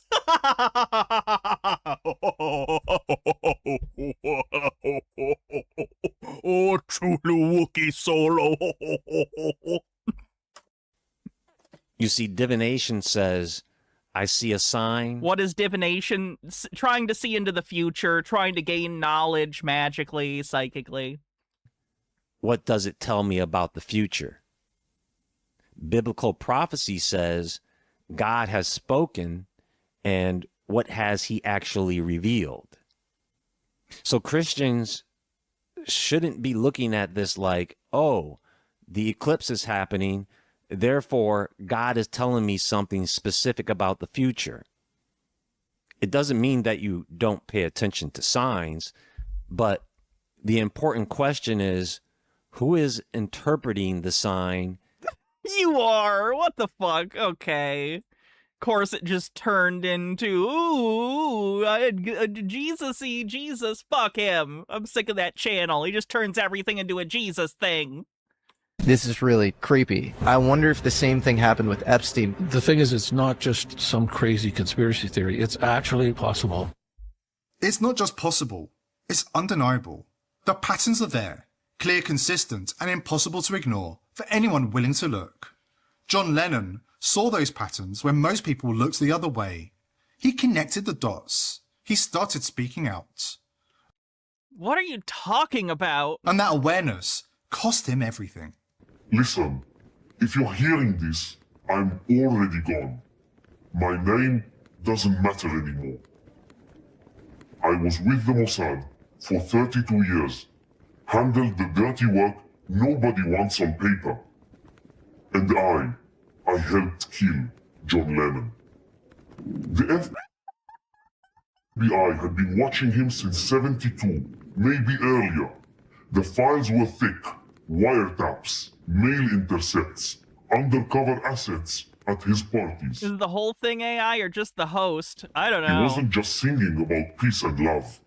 He was waking kids up, turning them against the whole machine, the endless wars, the money men, the elites who really run things. And yeah. John Lennon, like, I like the Beatles fine, but, like, no, John Lennon was not gonna lead to an uprising. What are you talking about? He started naming names, talking about Israel and the lobbies pulling strings in Washington. Oh my god. The kids going missing. That scared people. I'm sorry, is this conspiracy theory that Mossad killed John Lennon? The decision wasn't made in 80. It was made years before. We just waited for the right moment, the right patsy. Mark Chapman was useful, program, suggestible, the kind of lonely guy we could steal. I was part of the support team. We got him the gun, made sure security at the Dakota was looking the other way that night. I was across the street when it happened. 5 shots, clean, efficient. John went down and the world got its scripted story. Deranged fan shot him in the back. Bullshit. He was shot from the front, point blank range. 4 entry wounds, clustered just above the heart. Exactly. So for a conspiracy theorist, this is enough, right? Like, it's the implication of evidence. The evidence doesn't actually have to be real. It doesn't have to demonstrate that it's real. It has to aesthetically look like evidence. And they'll buy it. Huh. The way we were trained to do it. 2 to the chest, center mass. Like they've seen in news and documentary, whistleblowers kind of silhouetted with their voice changed, but they don't understand why that can be credible when it's done through a reputable news source, but it's not. It has no weight through an anonymous YouTube video. You know what I mean? Followed by But they don't understand that it's not about the process. It's about the process, not about and the vetting, not just that it looks like this. 2 more to make sure. This was a professional execution, clean, controlled, and carried out at close range, face to face. John had started digging too deep. He was asking questions about the kids, the ones getting passed around at those exclusive parties in New York and LA. And John Lennon, who hit Yoko Ono consistently, was real worried about abuse. Powerful men, politicians, record executives, old money. He wasn't naive anymore. One of his people even told us he was trying to connect dots on a network that reached higher than anyone wanted. You don't investigate that and stay alive. Not in this world. I followed orders. Told myself it was for the greater good. That he was destabilizing everything. But I knew. Even then, I knew. All these years, the nightmares never stopped. His voice... He does wet work for like decades, just murders who even knows how many people, but eventually he's like, oh man, this actually sucks. I'm having nightmares about this. The nightmares about your mercenary murder operation didn't hit until after retirement. Voice on the radio, Yoko's scream, the blood on the pavement. I traded my soul for a paycheck and a pat on the head from men who never lost sleep. If there's any mercy left, God. As opposed to, like, I know that this is a fictional person that's not real, but, like, to call the other people heartless, like, you, in this story, murdered people indiscriminately based on who you were told to kill for decades. You think you're better than the people who told you to do the killing? It's so bullshit. Take this confession. I was a coward. We murdered a man who just wanted people to imagine something better. You know, like the song! And the machine kept rolling right over him. Guess what, kids? Your grandparents or parents love the song Imagine, and they still voted for Trump. I understand people like the Beatles, but don't pretend that they actively like changed the world for the better in that way. They made great music. They changed music forever. But come on, man. They weren't working towards world peace. They're the Beatles. They couldn't even be peaceful amongst themselves.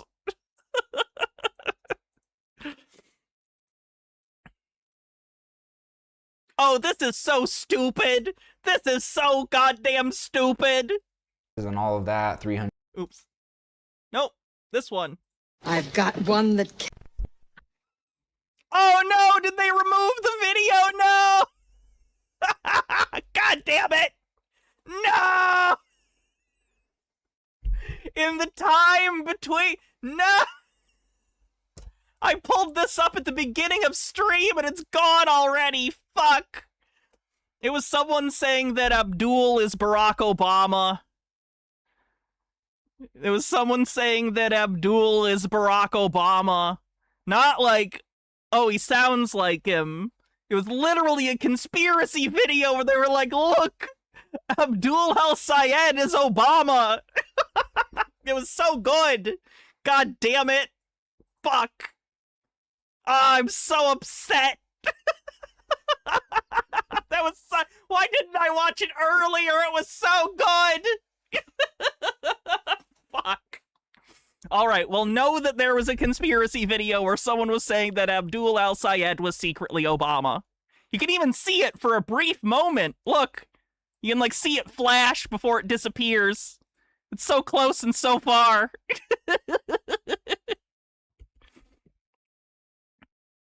What even was the channel? I don't even know how to look for it again.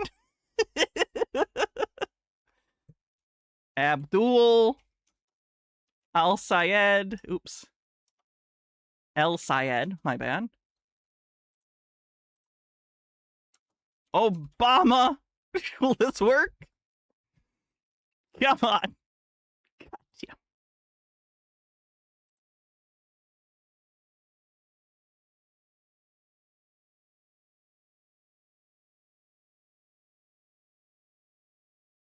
Dang it.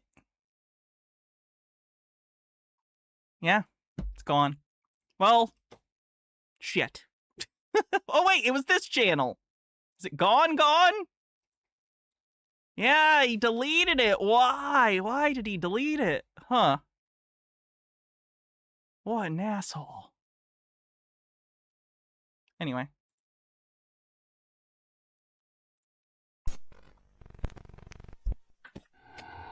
I don't know if you guys are ready for this one. Someone AI'd the flat-topped mountains and basalt columns, or otherwise ancient tree stumps, around the world and showed what they would look like. Uses AI on the bingo card. As trees. Guys, I used a program that can make up bullshit to make up some bullshit. Isn't this really impressive?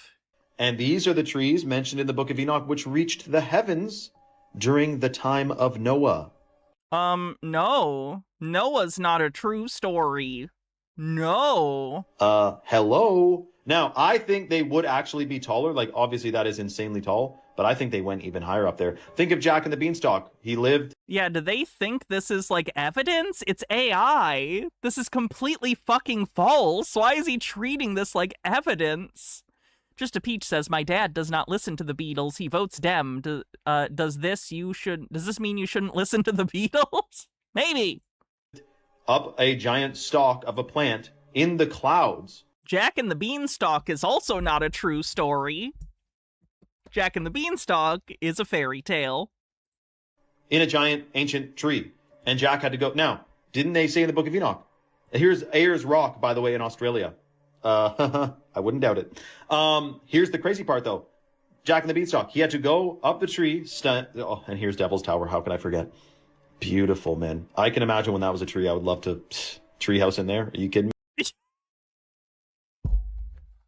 These people did not develop past 12 years old. I am an adult living in a world of children, and I am exhausted. Me.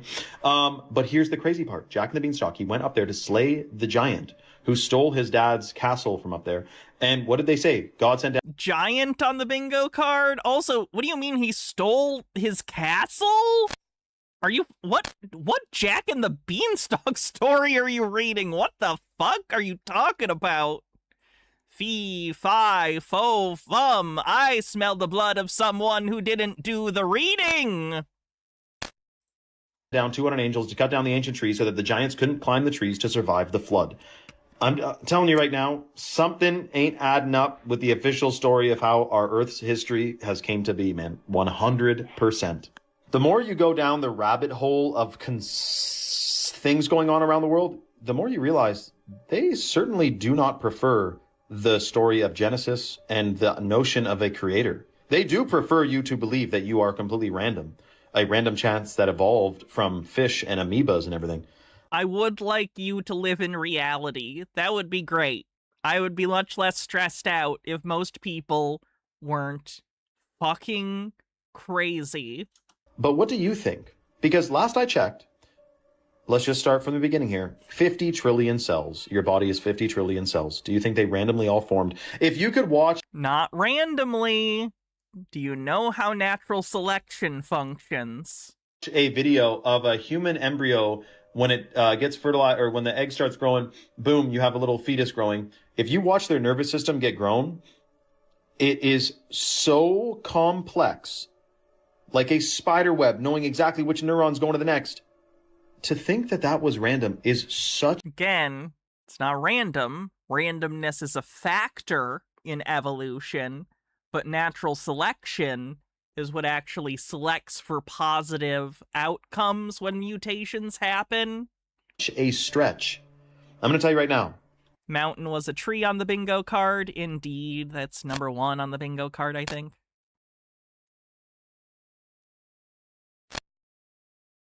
It may very well be flat, be around 6,000 years old.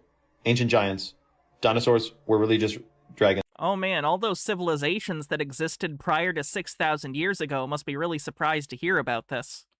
And big-ass reptiles, because when there was ancient trees, there was a lot more oxygen, which made them grow larger, which is also why there were giants who could grow larger, and there was humans who can live a lot longer, like Noah for 900 years.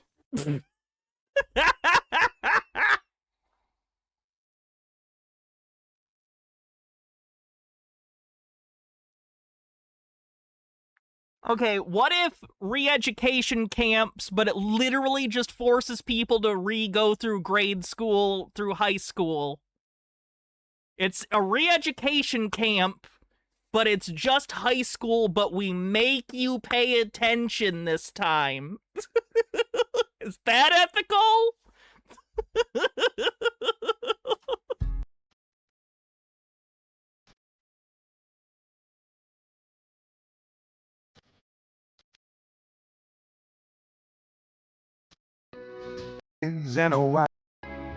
What is this, AI music? No, this is someone's actual music. Okay, I gotta skip over that. That's it? It's just a montage? And then the rest is just a montage of fucking rocks.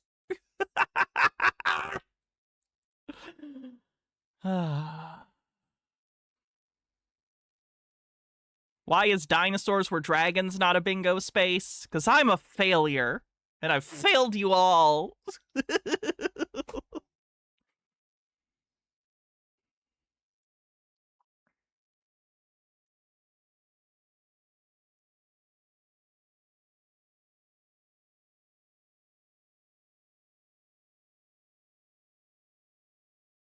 Did that one.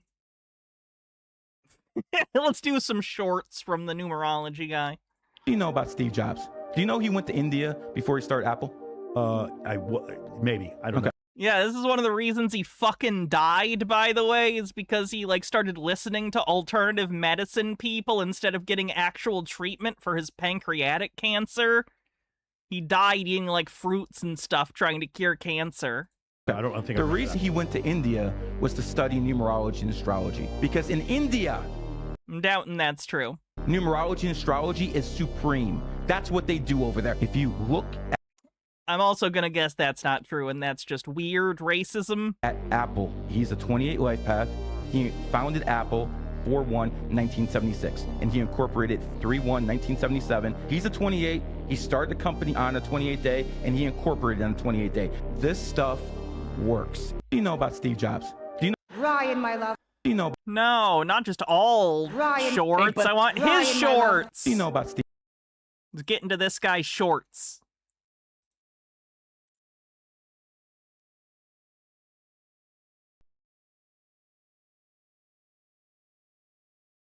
People who are born on the 5th, 14th, 23rd are the most attractive people in the world.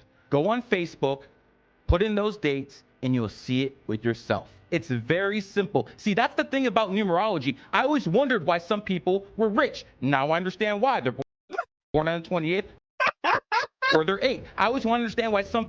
Yes, that's why people get rich. Brilliant. People were actually really funny. Well, people born on the 3rd, 12th, 21st. Profane Priestess says, which is crazy because he had one of the rare forms of pancreatic cancer that's very treatable, and he had access to the best medicine in the world because he was a billionaire. Anyone can be delusional and crazy. Literally anyone.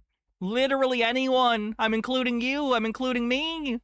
It's the human mind is the scariest thing on this planet. It's the only enemy that's going to be with you every day of your life, let me tell you. Gotta watch out for it. It's going to try to trick you. Their 30th are the funny ones. Chris Rock, Roseanne Barr. People... One of your examples was funny people? Was Roseanne Barr? Not in decades! Not in decades! Her brain broke or something. People born on certain dates have certain abilities. If you're born on the 1st, you're good at arguing. If you're born on the 5th, you're good at talking to the ladies. People who are born on the 5th, Whenever it's a full moon, people become crazy. They have said this for centuries. It was only... Wow, the fact that there's an old wives' tale about lunacy, lunacy, lunatic, lunar, I get it. Doesn't mean that's objectively true. The scientists that caught up about 50 to 75 years ago that figured out the human body is 70% water and the moon pulls on us too. Just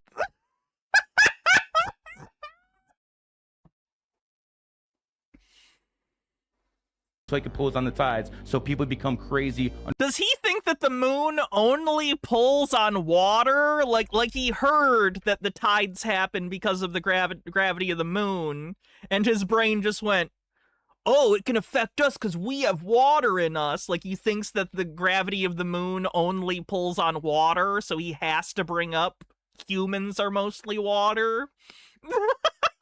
Doesn't it piss you off that you can see how stupid people think and it's like, what? How do you put your shoes on in the morning? Like, you just miss reality. You are missing reality. What is happening? Under full moons, that's why they call it lunatics. Whenever it's a full moon, this generation born after the year 2000, they different. Oh, shut the fuck up. We are not doing this. We are not doing this. Okay, official call. Millennials. Anyone else? We are not doing this. We are not doing this same fucking cycle. We are not going to say, oh yeah, sure, generations before us judged us and said stupid shit, but this time it's for real, guys. I don't trust these Zoomers or Gen Alpha or whatever. Everything's wrong. Blah, blah, blah. Shut the fuck up. You're doing the same thing. Do you remember when all the articles were like, oh, the millennials are, oh, they're gonna ruin everything and they're destroying businesses and it's because of their avocado toast. This is what you're doing. You are doing the same thing. You're just the bitter old piece of shit doing it now. Stop it. Millennials. Stop it, you fucking idiots. 1900s, every one of us had a 1 in their birthday. That 1 is male. Can you make fun of their brain rot? As long as you understand that every generation has brain rot, and it is not exclusive to Gen Z, or Alpha, or Millennials, or Boomers, or Gen X, or whatever. Male energy. Now the kids born... The only war is class war. In the year 2000, there is no more 1. Now there's a 2, and that 2 is feminine energy, and that explains... Can you complain about Gen Alpha's haircuts? You can, but it makes you sound very old. Like, just to be real, anytime I hear someone be like, oh, those broccoli-haired fucks, I'm like, all hairstyles are stupid. All hairstyles are stupid. It's just shit that grows out of our fucking bodies, and we do different things to it. As if you didn't have a cringe-ass haircut 20 or 30 years ago. It doesn't matter. Everything's cringe, and everything is not cringe. And it is you who makes the call. That's why we have so many beta male bitches today, because you have so much more feminine energy. Alcohol and ones does not mix. Anyone born on the 1st, 10th, 1928, stay away from alcohol. 11s are emotional. If you're going to be with an 11, expect them to be emotional. 3s, you're going to make your bag of communicating with other people. People who are 4s, whatever they do, they have to work hard. Being a 4... If you look in society, some things don't make sense. People in positions of power have to pay homage to their masters. Example, 13 is the 13 bloodline families. The That's generally considered anti-Semitic. ways that they pay homage to these people in society is very hidden in plain sight. McDonald's, big M, right? Marathon gas station, big M. Why do they signify the M? Because M is the 13th letter of the alphabet. Names 2 companies that start with M. Ashley One Up says there's never been a golden age or good old days. Yeah, it's bullshit. It's just stuff your brain does. It's just stuff your brain does. Of course, we have the list of like people complaining about previous generations. Here's the one from 2001. They have trouble making decisions. They would rather hike in the Himalayas than climb a corporate ladder. Article from 2001. Article from 1993. It's the first generation in American history to live so well and complain so bitterly about it. From 1951. Many young people were so pampered nowadays that they had forgotten that there was such a thing as walking. It's from 1951. 1933, women painted like prostitutes, throwing off every kind of social restraint. All of these go to prove that it is now the vulgar mob that gives the tone. 1925, an attitude on the part of young folks which is best described as grossly thoughtless, rude, and utterly selfish. 1846, girls who drive coal carts ride astride upon horses, drink, swear, fight, smoke, whistle, and care for nobody. The morals of the children are tenfold worse than formerly. 1790. The free access which many young people have to romance novels and plays has poisoned the mind and corrupted the morals of many a promising youth. 1624. Youth were never more saucy, yea, never more savagely saucy. The ancient are scorned, the honorable are condemned, the magistrate is not dreaded. 1330. Modern fashions seem to keep on growing more and more debased. The ordinary spoken language has also subtly coarsened. And then from the 1st century BC, the beardless youth does not foresee what is useful, squandering his money. Do you see? Do you see? Moral Rebel with a $50 super chat, thanks for that generosity, says I had a mushroom cut in the 90s, so I know about bad haircuts. It's alright. It's alright. We all make dubious decisions. Like my bowling shirts from high school. We won't talk about the bowling shirts too much. Did you believe that black men who are from Africa who immigrated to America have a much better mindset than the black people that were actually born in this country? Explain it to me, brother. Okay, enough of this guy. What do we got? Oh no, medbed news! Lennon Cat says, to be fair, when I was a beardless youth, I did indeed squander my money on things that were not useful. The thing is, a lot of the criticisms, when they do exist, are criticisms of, like, youth and not of a generation. Like, yeah, people who are younger are probably more frivolous with money because they're young, but so were you, relatively speaking, when you were younger, you know? You can't get mad at developing people for being at an earlier development stage in their life cycle.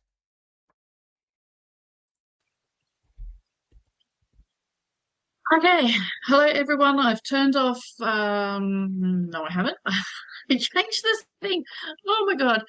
Okay, I have updated medbed information, so I'm basically not gonna do too many. Jitara says, for this invention will produce forgetfulness in the minds of those who learn to use it, because they will not practice their memory. Their trust in writing produced by external characters, which are no part of themselves, will discourage the use of their own memory within them. Socrates on writing. Funnily enough, the only reason we know he said that was because somebody wrote it down. In fairness, I could go back to Socrates and be like, okay, so there is a problem with people confusing the symbols for the symbolized, and written words complicate that to an extent, but like, you're good. It's fine. It's fine. Questions, I'm not going to be on here long. Is absolutely freezing here, and I'm shivering. It's crazy. Okay, so I've got to go have a shower, warm up. All right, but I thought I'd jump on and give you this information first because it involves everybody, every single person on this planet. Okay, so let me just give it to you, and then we'll go from there. Okay, so medbeds. We have been told for years, multiple years, many years, that early medbed appointments before they are released to the public, will be humanitarians only. We've been told that for years. So that's what we've believed. Then a couple of weeks ago, I was told that bondholders, sovereigns, whales, group leaders would get the medbed invitation. Basically, anyone who has already done their exchange for their assets, whatever they have. And once they go liquid, within an hour... Densetsu says, I swear the money she takes from her supporters all goes to her horses. Yeah, that's kind of the vibe I get too. She's kind of really addicted to being a horse rescuer. Probably has a thing with horses, and this probably fuels it to a degree, yeah. She gets money from this. They'll get them. Did she say Wales? Yeah, I think she's in New South Wales in Australia. Medbed invitation. Still true. Or that's what New Zealand wants us to think. Still true. The new information is that anyone going to a redemption appointment, okay, to redeem their currency, not just going to their local bank, but actually going to the redemption appointment to get the higher rate. Now, redemption center may be a single room in a bank. It's the staff member who's trained in the redemption appointment giving you the higher rate. That's what we're after. Okay. So those redeeming their currency as part of 4B, not tier 5, okay, 4B, all right, 4B. Anyone going to a redemption appointment will get an early medbed invitation. Why is she talking so slow? Didn't you already make this up? Are you making it up on the fly? Hold on, let me speed her up. She is so slow. Now, there are some exclusions. The exclusions are anyone who has been actively sharing hate, criminals, that like murderers, which they wouldn't even be exchanging anyway, but very, very low vibrational people. Okay, very low vibrational people. So again, like I described in my last video, or the video before that, I don't know, one of them, about what low vibration actually means. Okay, so murderers, child molesters, pedophiles, people who love to hunt and kill animals for fun, you know, very not nice people, like really, really not nice people. Domestic. You can tell it's based on her personal moral code because, like, people who hunt animals were on the same level as pedophiles. Oh my. Domestic violence people, perpetrators, not victims, you know, those severe narcissists, those kinds of people will not receive an early medbed invitation, okay? Everybody else will. Now, you can give that invitation. Get this. You can give... To be clear, I'm against trophy hunting, too. If you're gonna eat the thing, I get it. Like, hunting and eating the meat of an animal is more ethical than factory farming. But if you're just doing it for a trophy, fuck you. That shit's ridiculous. That shit's pathetic.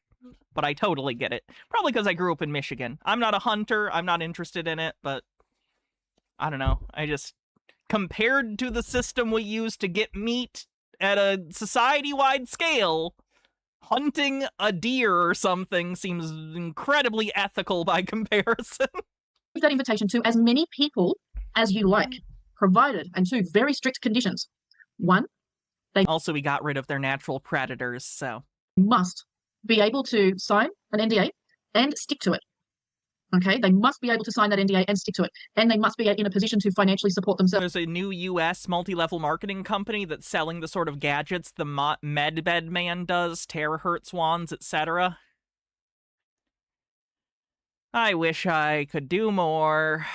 If not, if they can stick to an NDA but not financially support themselves, then it's up to the person giving them the invitation to financially support them. So you going to the redemption appointment, if you give the invitation to someone who cannot financially support themselves, then it's up to you to provide that support.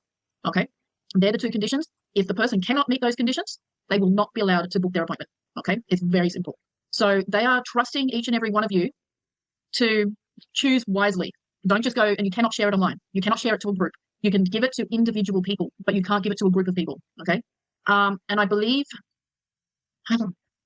you, if you go to the redemption appointment and you receive the medbed invitation, you can give it to friends and family, but they can't give it to others. Okay? It stops with the person you give it to. All right? So they can't give it to others. They can give it to people living under their house, their immediate family, but it cannot go further than that. There'll be instructions, okay, when you get that medbed invitation, before you do anything, read it, okay, because the instructions will be there of what you can and can't do. Read it very carefully. Everybody going, before they're released to the public, will need a code, okay? So every person has to give their name, their date of birth, their email, their phone, and you will get that code. Each person... Why do the aliens need my email address? ...will get that code in their email and text message, so it'll come both ways, and you must present that code at the gate, okay? Each patient can have one support person, okay? No more than one support person, okay? Even a child can only have one parent, not two. Now, animals. You can take as many animals as you like, but you must ring the center first and tell them how many animals you have, and each animal will be assigned their own appointment. You can't just say, I've got 2 dogs and turn up with 10. I have 7 Komodo dragons that I need to bring into the medbed center. They have gout. Okay, you can't say I've got 2 dogs and turn up with 10. They'll only treat 2 dogs. Okay, so you've got to tell them how many pets you have that you are planning on taking, so they can allocate the times for each animal. Okay, now for the public, this is new. We haven't heard this before. This is new. I got this half an hour ago. Okay, for the public medbeds will be available when the medbed centers have finished treating and processing the redemption center people. Now, they want to make sure, they want to have all the people from the redemption appointments and their guests treated within 3 to 4 weeks. Okay, within 3 to 4 weeks.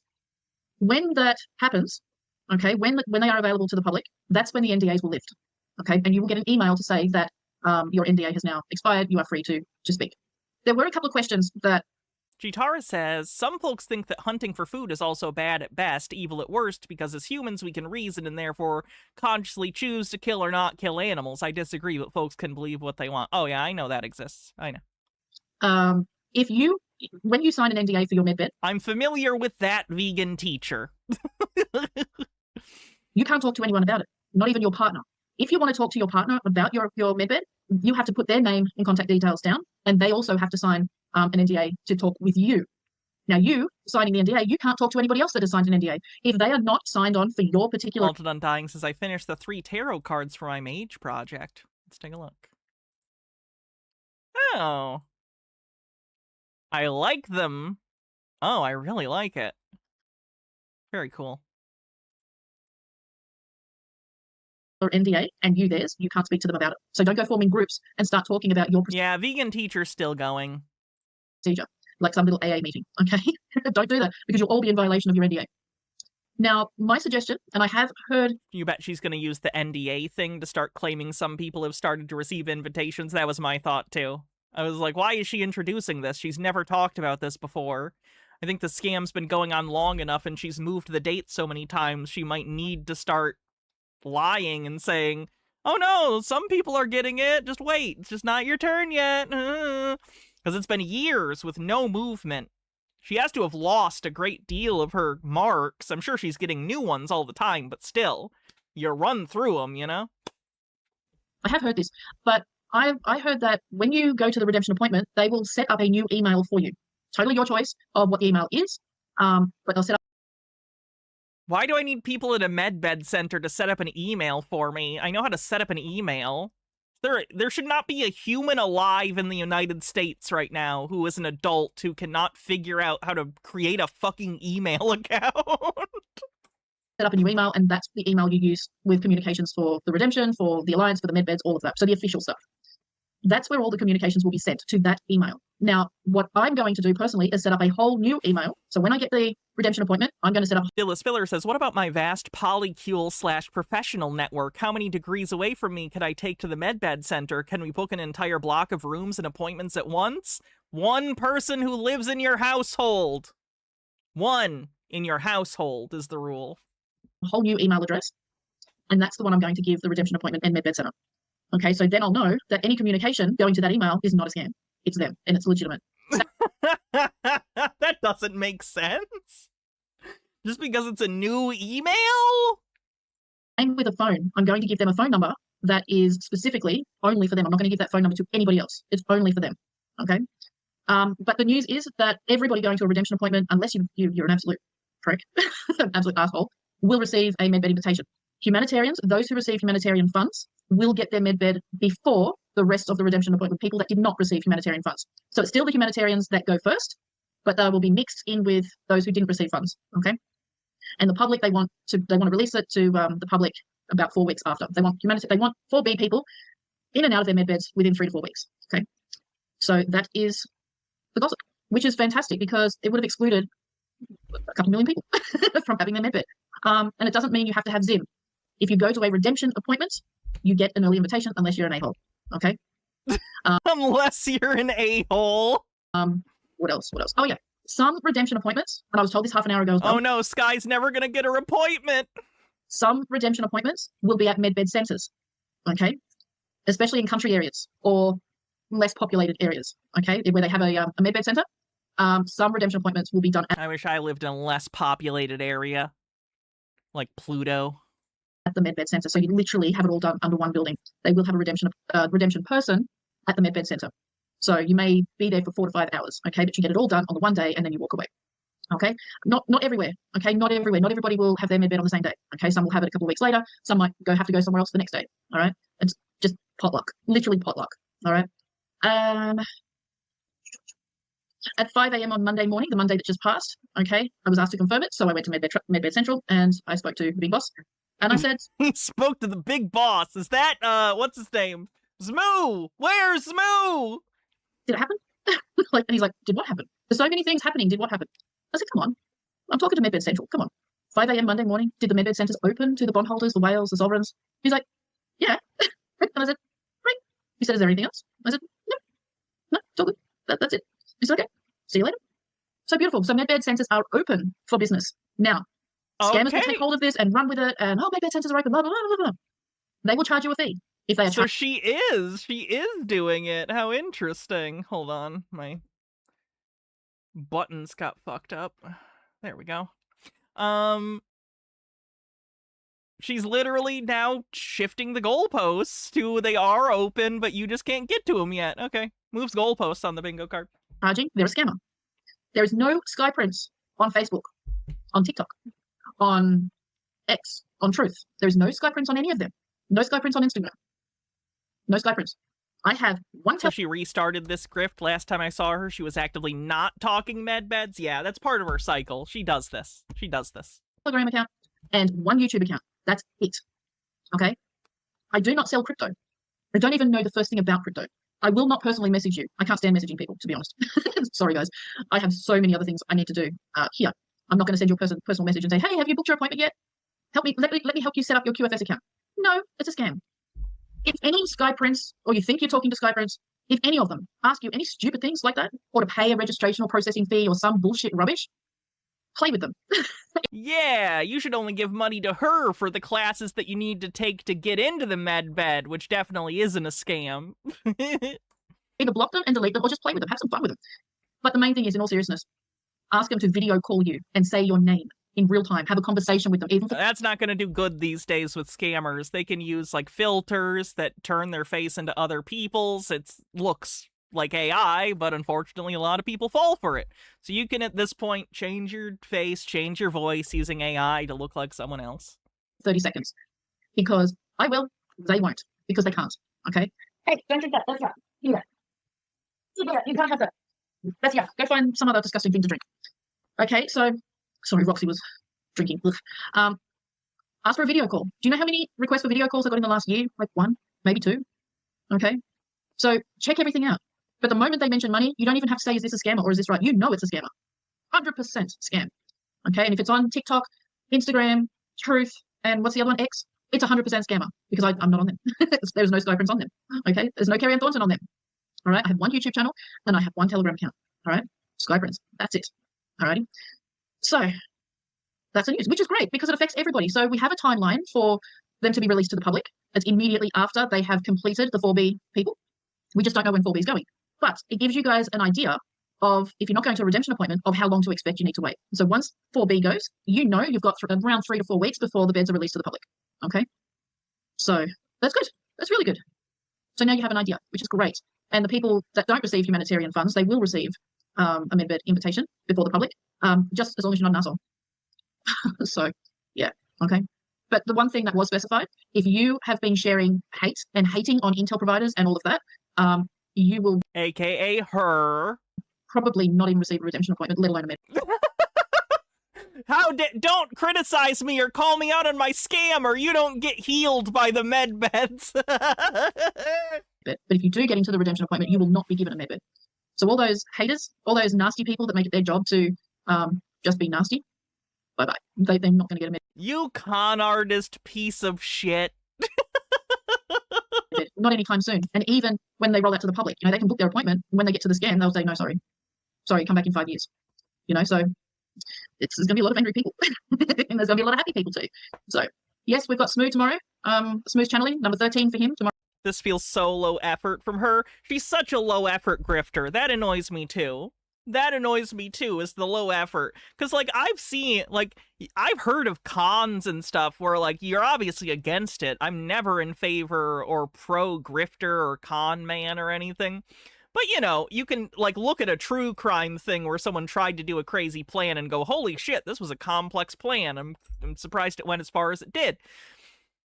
But this is just lazy. Like, it's not even interesting. She just tells the most obvious lies to people, and she just gets away with it. She's just doing the same thing over and over and over. Crazy. Tomorrow morning, 5 a.m. Oh, in 12 hours from now. If redemption appointments or my sponsor gets paid before then, of course, it'll be cancelled. But as far as it is now, it's going ahead. Like, imagine if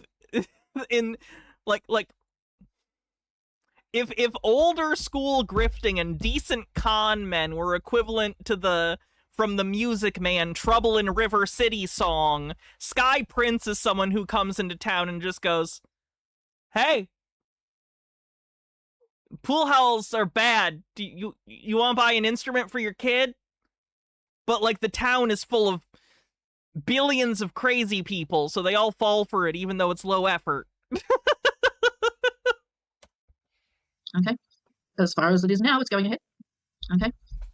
So I'll just do a couple of questions because I am freezing. I can't feel my fingers. I can't feel my toes. It's so cold here. And we're due for snow in the next couple of days. So rain and snow for the next week, starting from Sunday. And our grass just dried up. Our paddocks just dried up from months of rain, months of wet. And now it's just, yeah. If you finally receive your first ever notification, then you can send a picture of horse emoji. I'm not sending anything. I was asked not to share the notification, the redemption appointment notification, by the Galactic Council, so I'm not going to. It'll go through the groups within minutes. You will not miss it. You will not need me to share it, trust me. I'm probably going to be one of the last people to find it because I've been so off social media for so long now that it'll probably be hours before I get it, before I even look at it. So, yeah. All right, let's do a couple. Phyllis Miller, thanks for gifting 5 Tier 1 subs. Thank you so much. Where are the medbed centers located? Okay, I have a list. I found my list of countries that will be doing medbed appointments before they're rolled out to the public. Now, if you are in a country that's not on this list, the medbed team or the alliance will provide transport to your nearest country that is doing medbed. Okay, they'll provide transport. You used to say they'd be in every city and country. What happened? Provide accommodation. You would already have your funds, so that's not a problem. They'll provide documentation. They'll provide everything. Okay, all you have to do is get your little backside there. Okay, literally get in the car, get on the plane or the train or the ferry or whatever, and get there. Okay, but if you need assistance, just ask. Okay, so Australia, Austria, Belgium, Brazil, Canada, China, Colombia, England, France, Germany, India, Iraq, Italy, Japan, Malaysia, Mexico, Netherlands, New Zealand, Russia, Saudi Arabia, South Africa, Spain, Sweden, UAE, USA, and Zimbabwe. They're the countries doing early medbed appointments before they're rolled out to the public. Okay, so the medbed staff right now, they're only on the first wave, so they're basically on a skeleton crew. When 4B appointment notifications come, they'll have the first and second wave, okay? Because now Trump has opened it up for a lot more people. It was only going to be the first wave, but now it's going to be the first and second wave. Trump opened it up. Why is Trump involved in... Okay. I'm done. That's enough of Sky Prince scripting. All right. So we've been going for 4 hours. Thank you, everyone. I appreciate you. I appreciate all of you. Thank you for hanging out. Sorry that I've been less present so far this month, but I promise the next rest of the month is going to be around much more often. I'll be back tomorrow, probably for Sovereign Citizens. And don't forget, this weekend, Saturday we're doing Alice in Wonderland, and Sunday we are doing a regular stream and a Patreon and YouTube member-only stream. So, got a busy week and weekend ahead. All right, so let's see who we're going to raid on Twitch. No problem, Rick M. Thank you. Thank you all for watching. I'm glad that you could be here and be a part of the show. Do do do boo do do do do do do do do do do do. So salt and pepper tea. Stuck in my head. All right, have a great night, everyone. See you tomorrow and sleep well. I'm gonna go hang out with my wife. Been very into Graveyard Keeper, too. Not 2, as in 2. That's not out, and I'm probably not gonna play that because of the AI stuff. TOO. Anyway, I'm just going to sit here until tomorrow, like I always do.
All right, and the raid happened. That joke's not going to work for the VOD, so that's it. That's the end of the bit. Goodbye.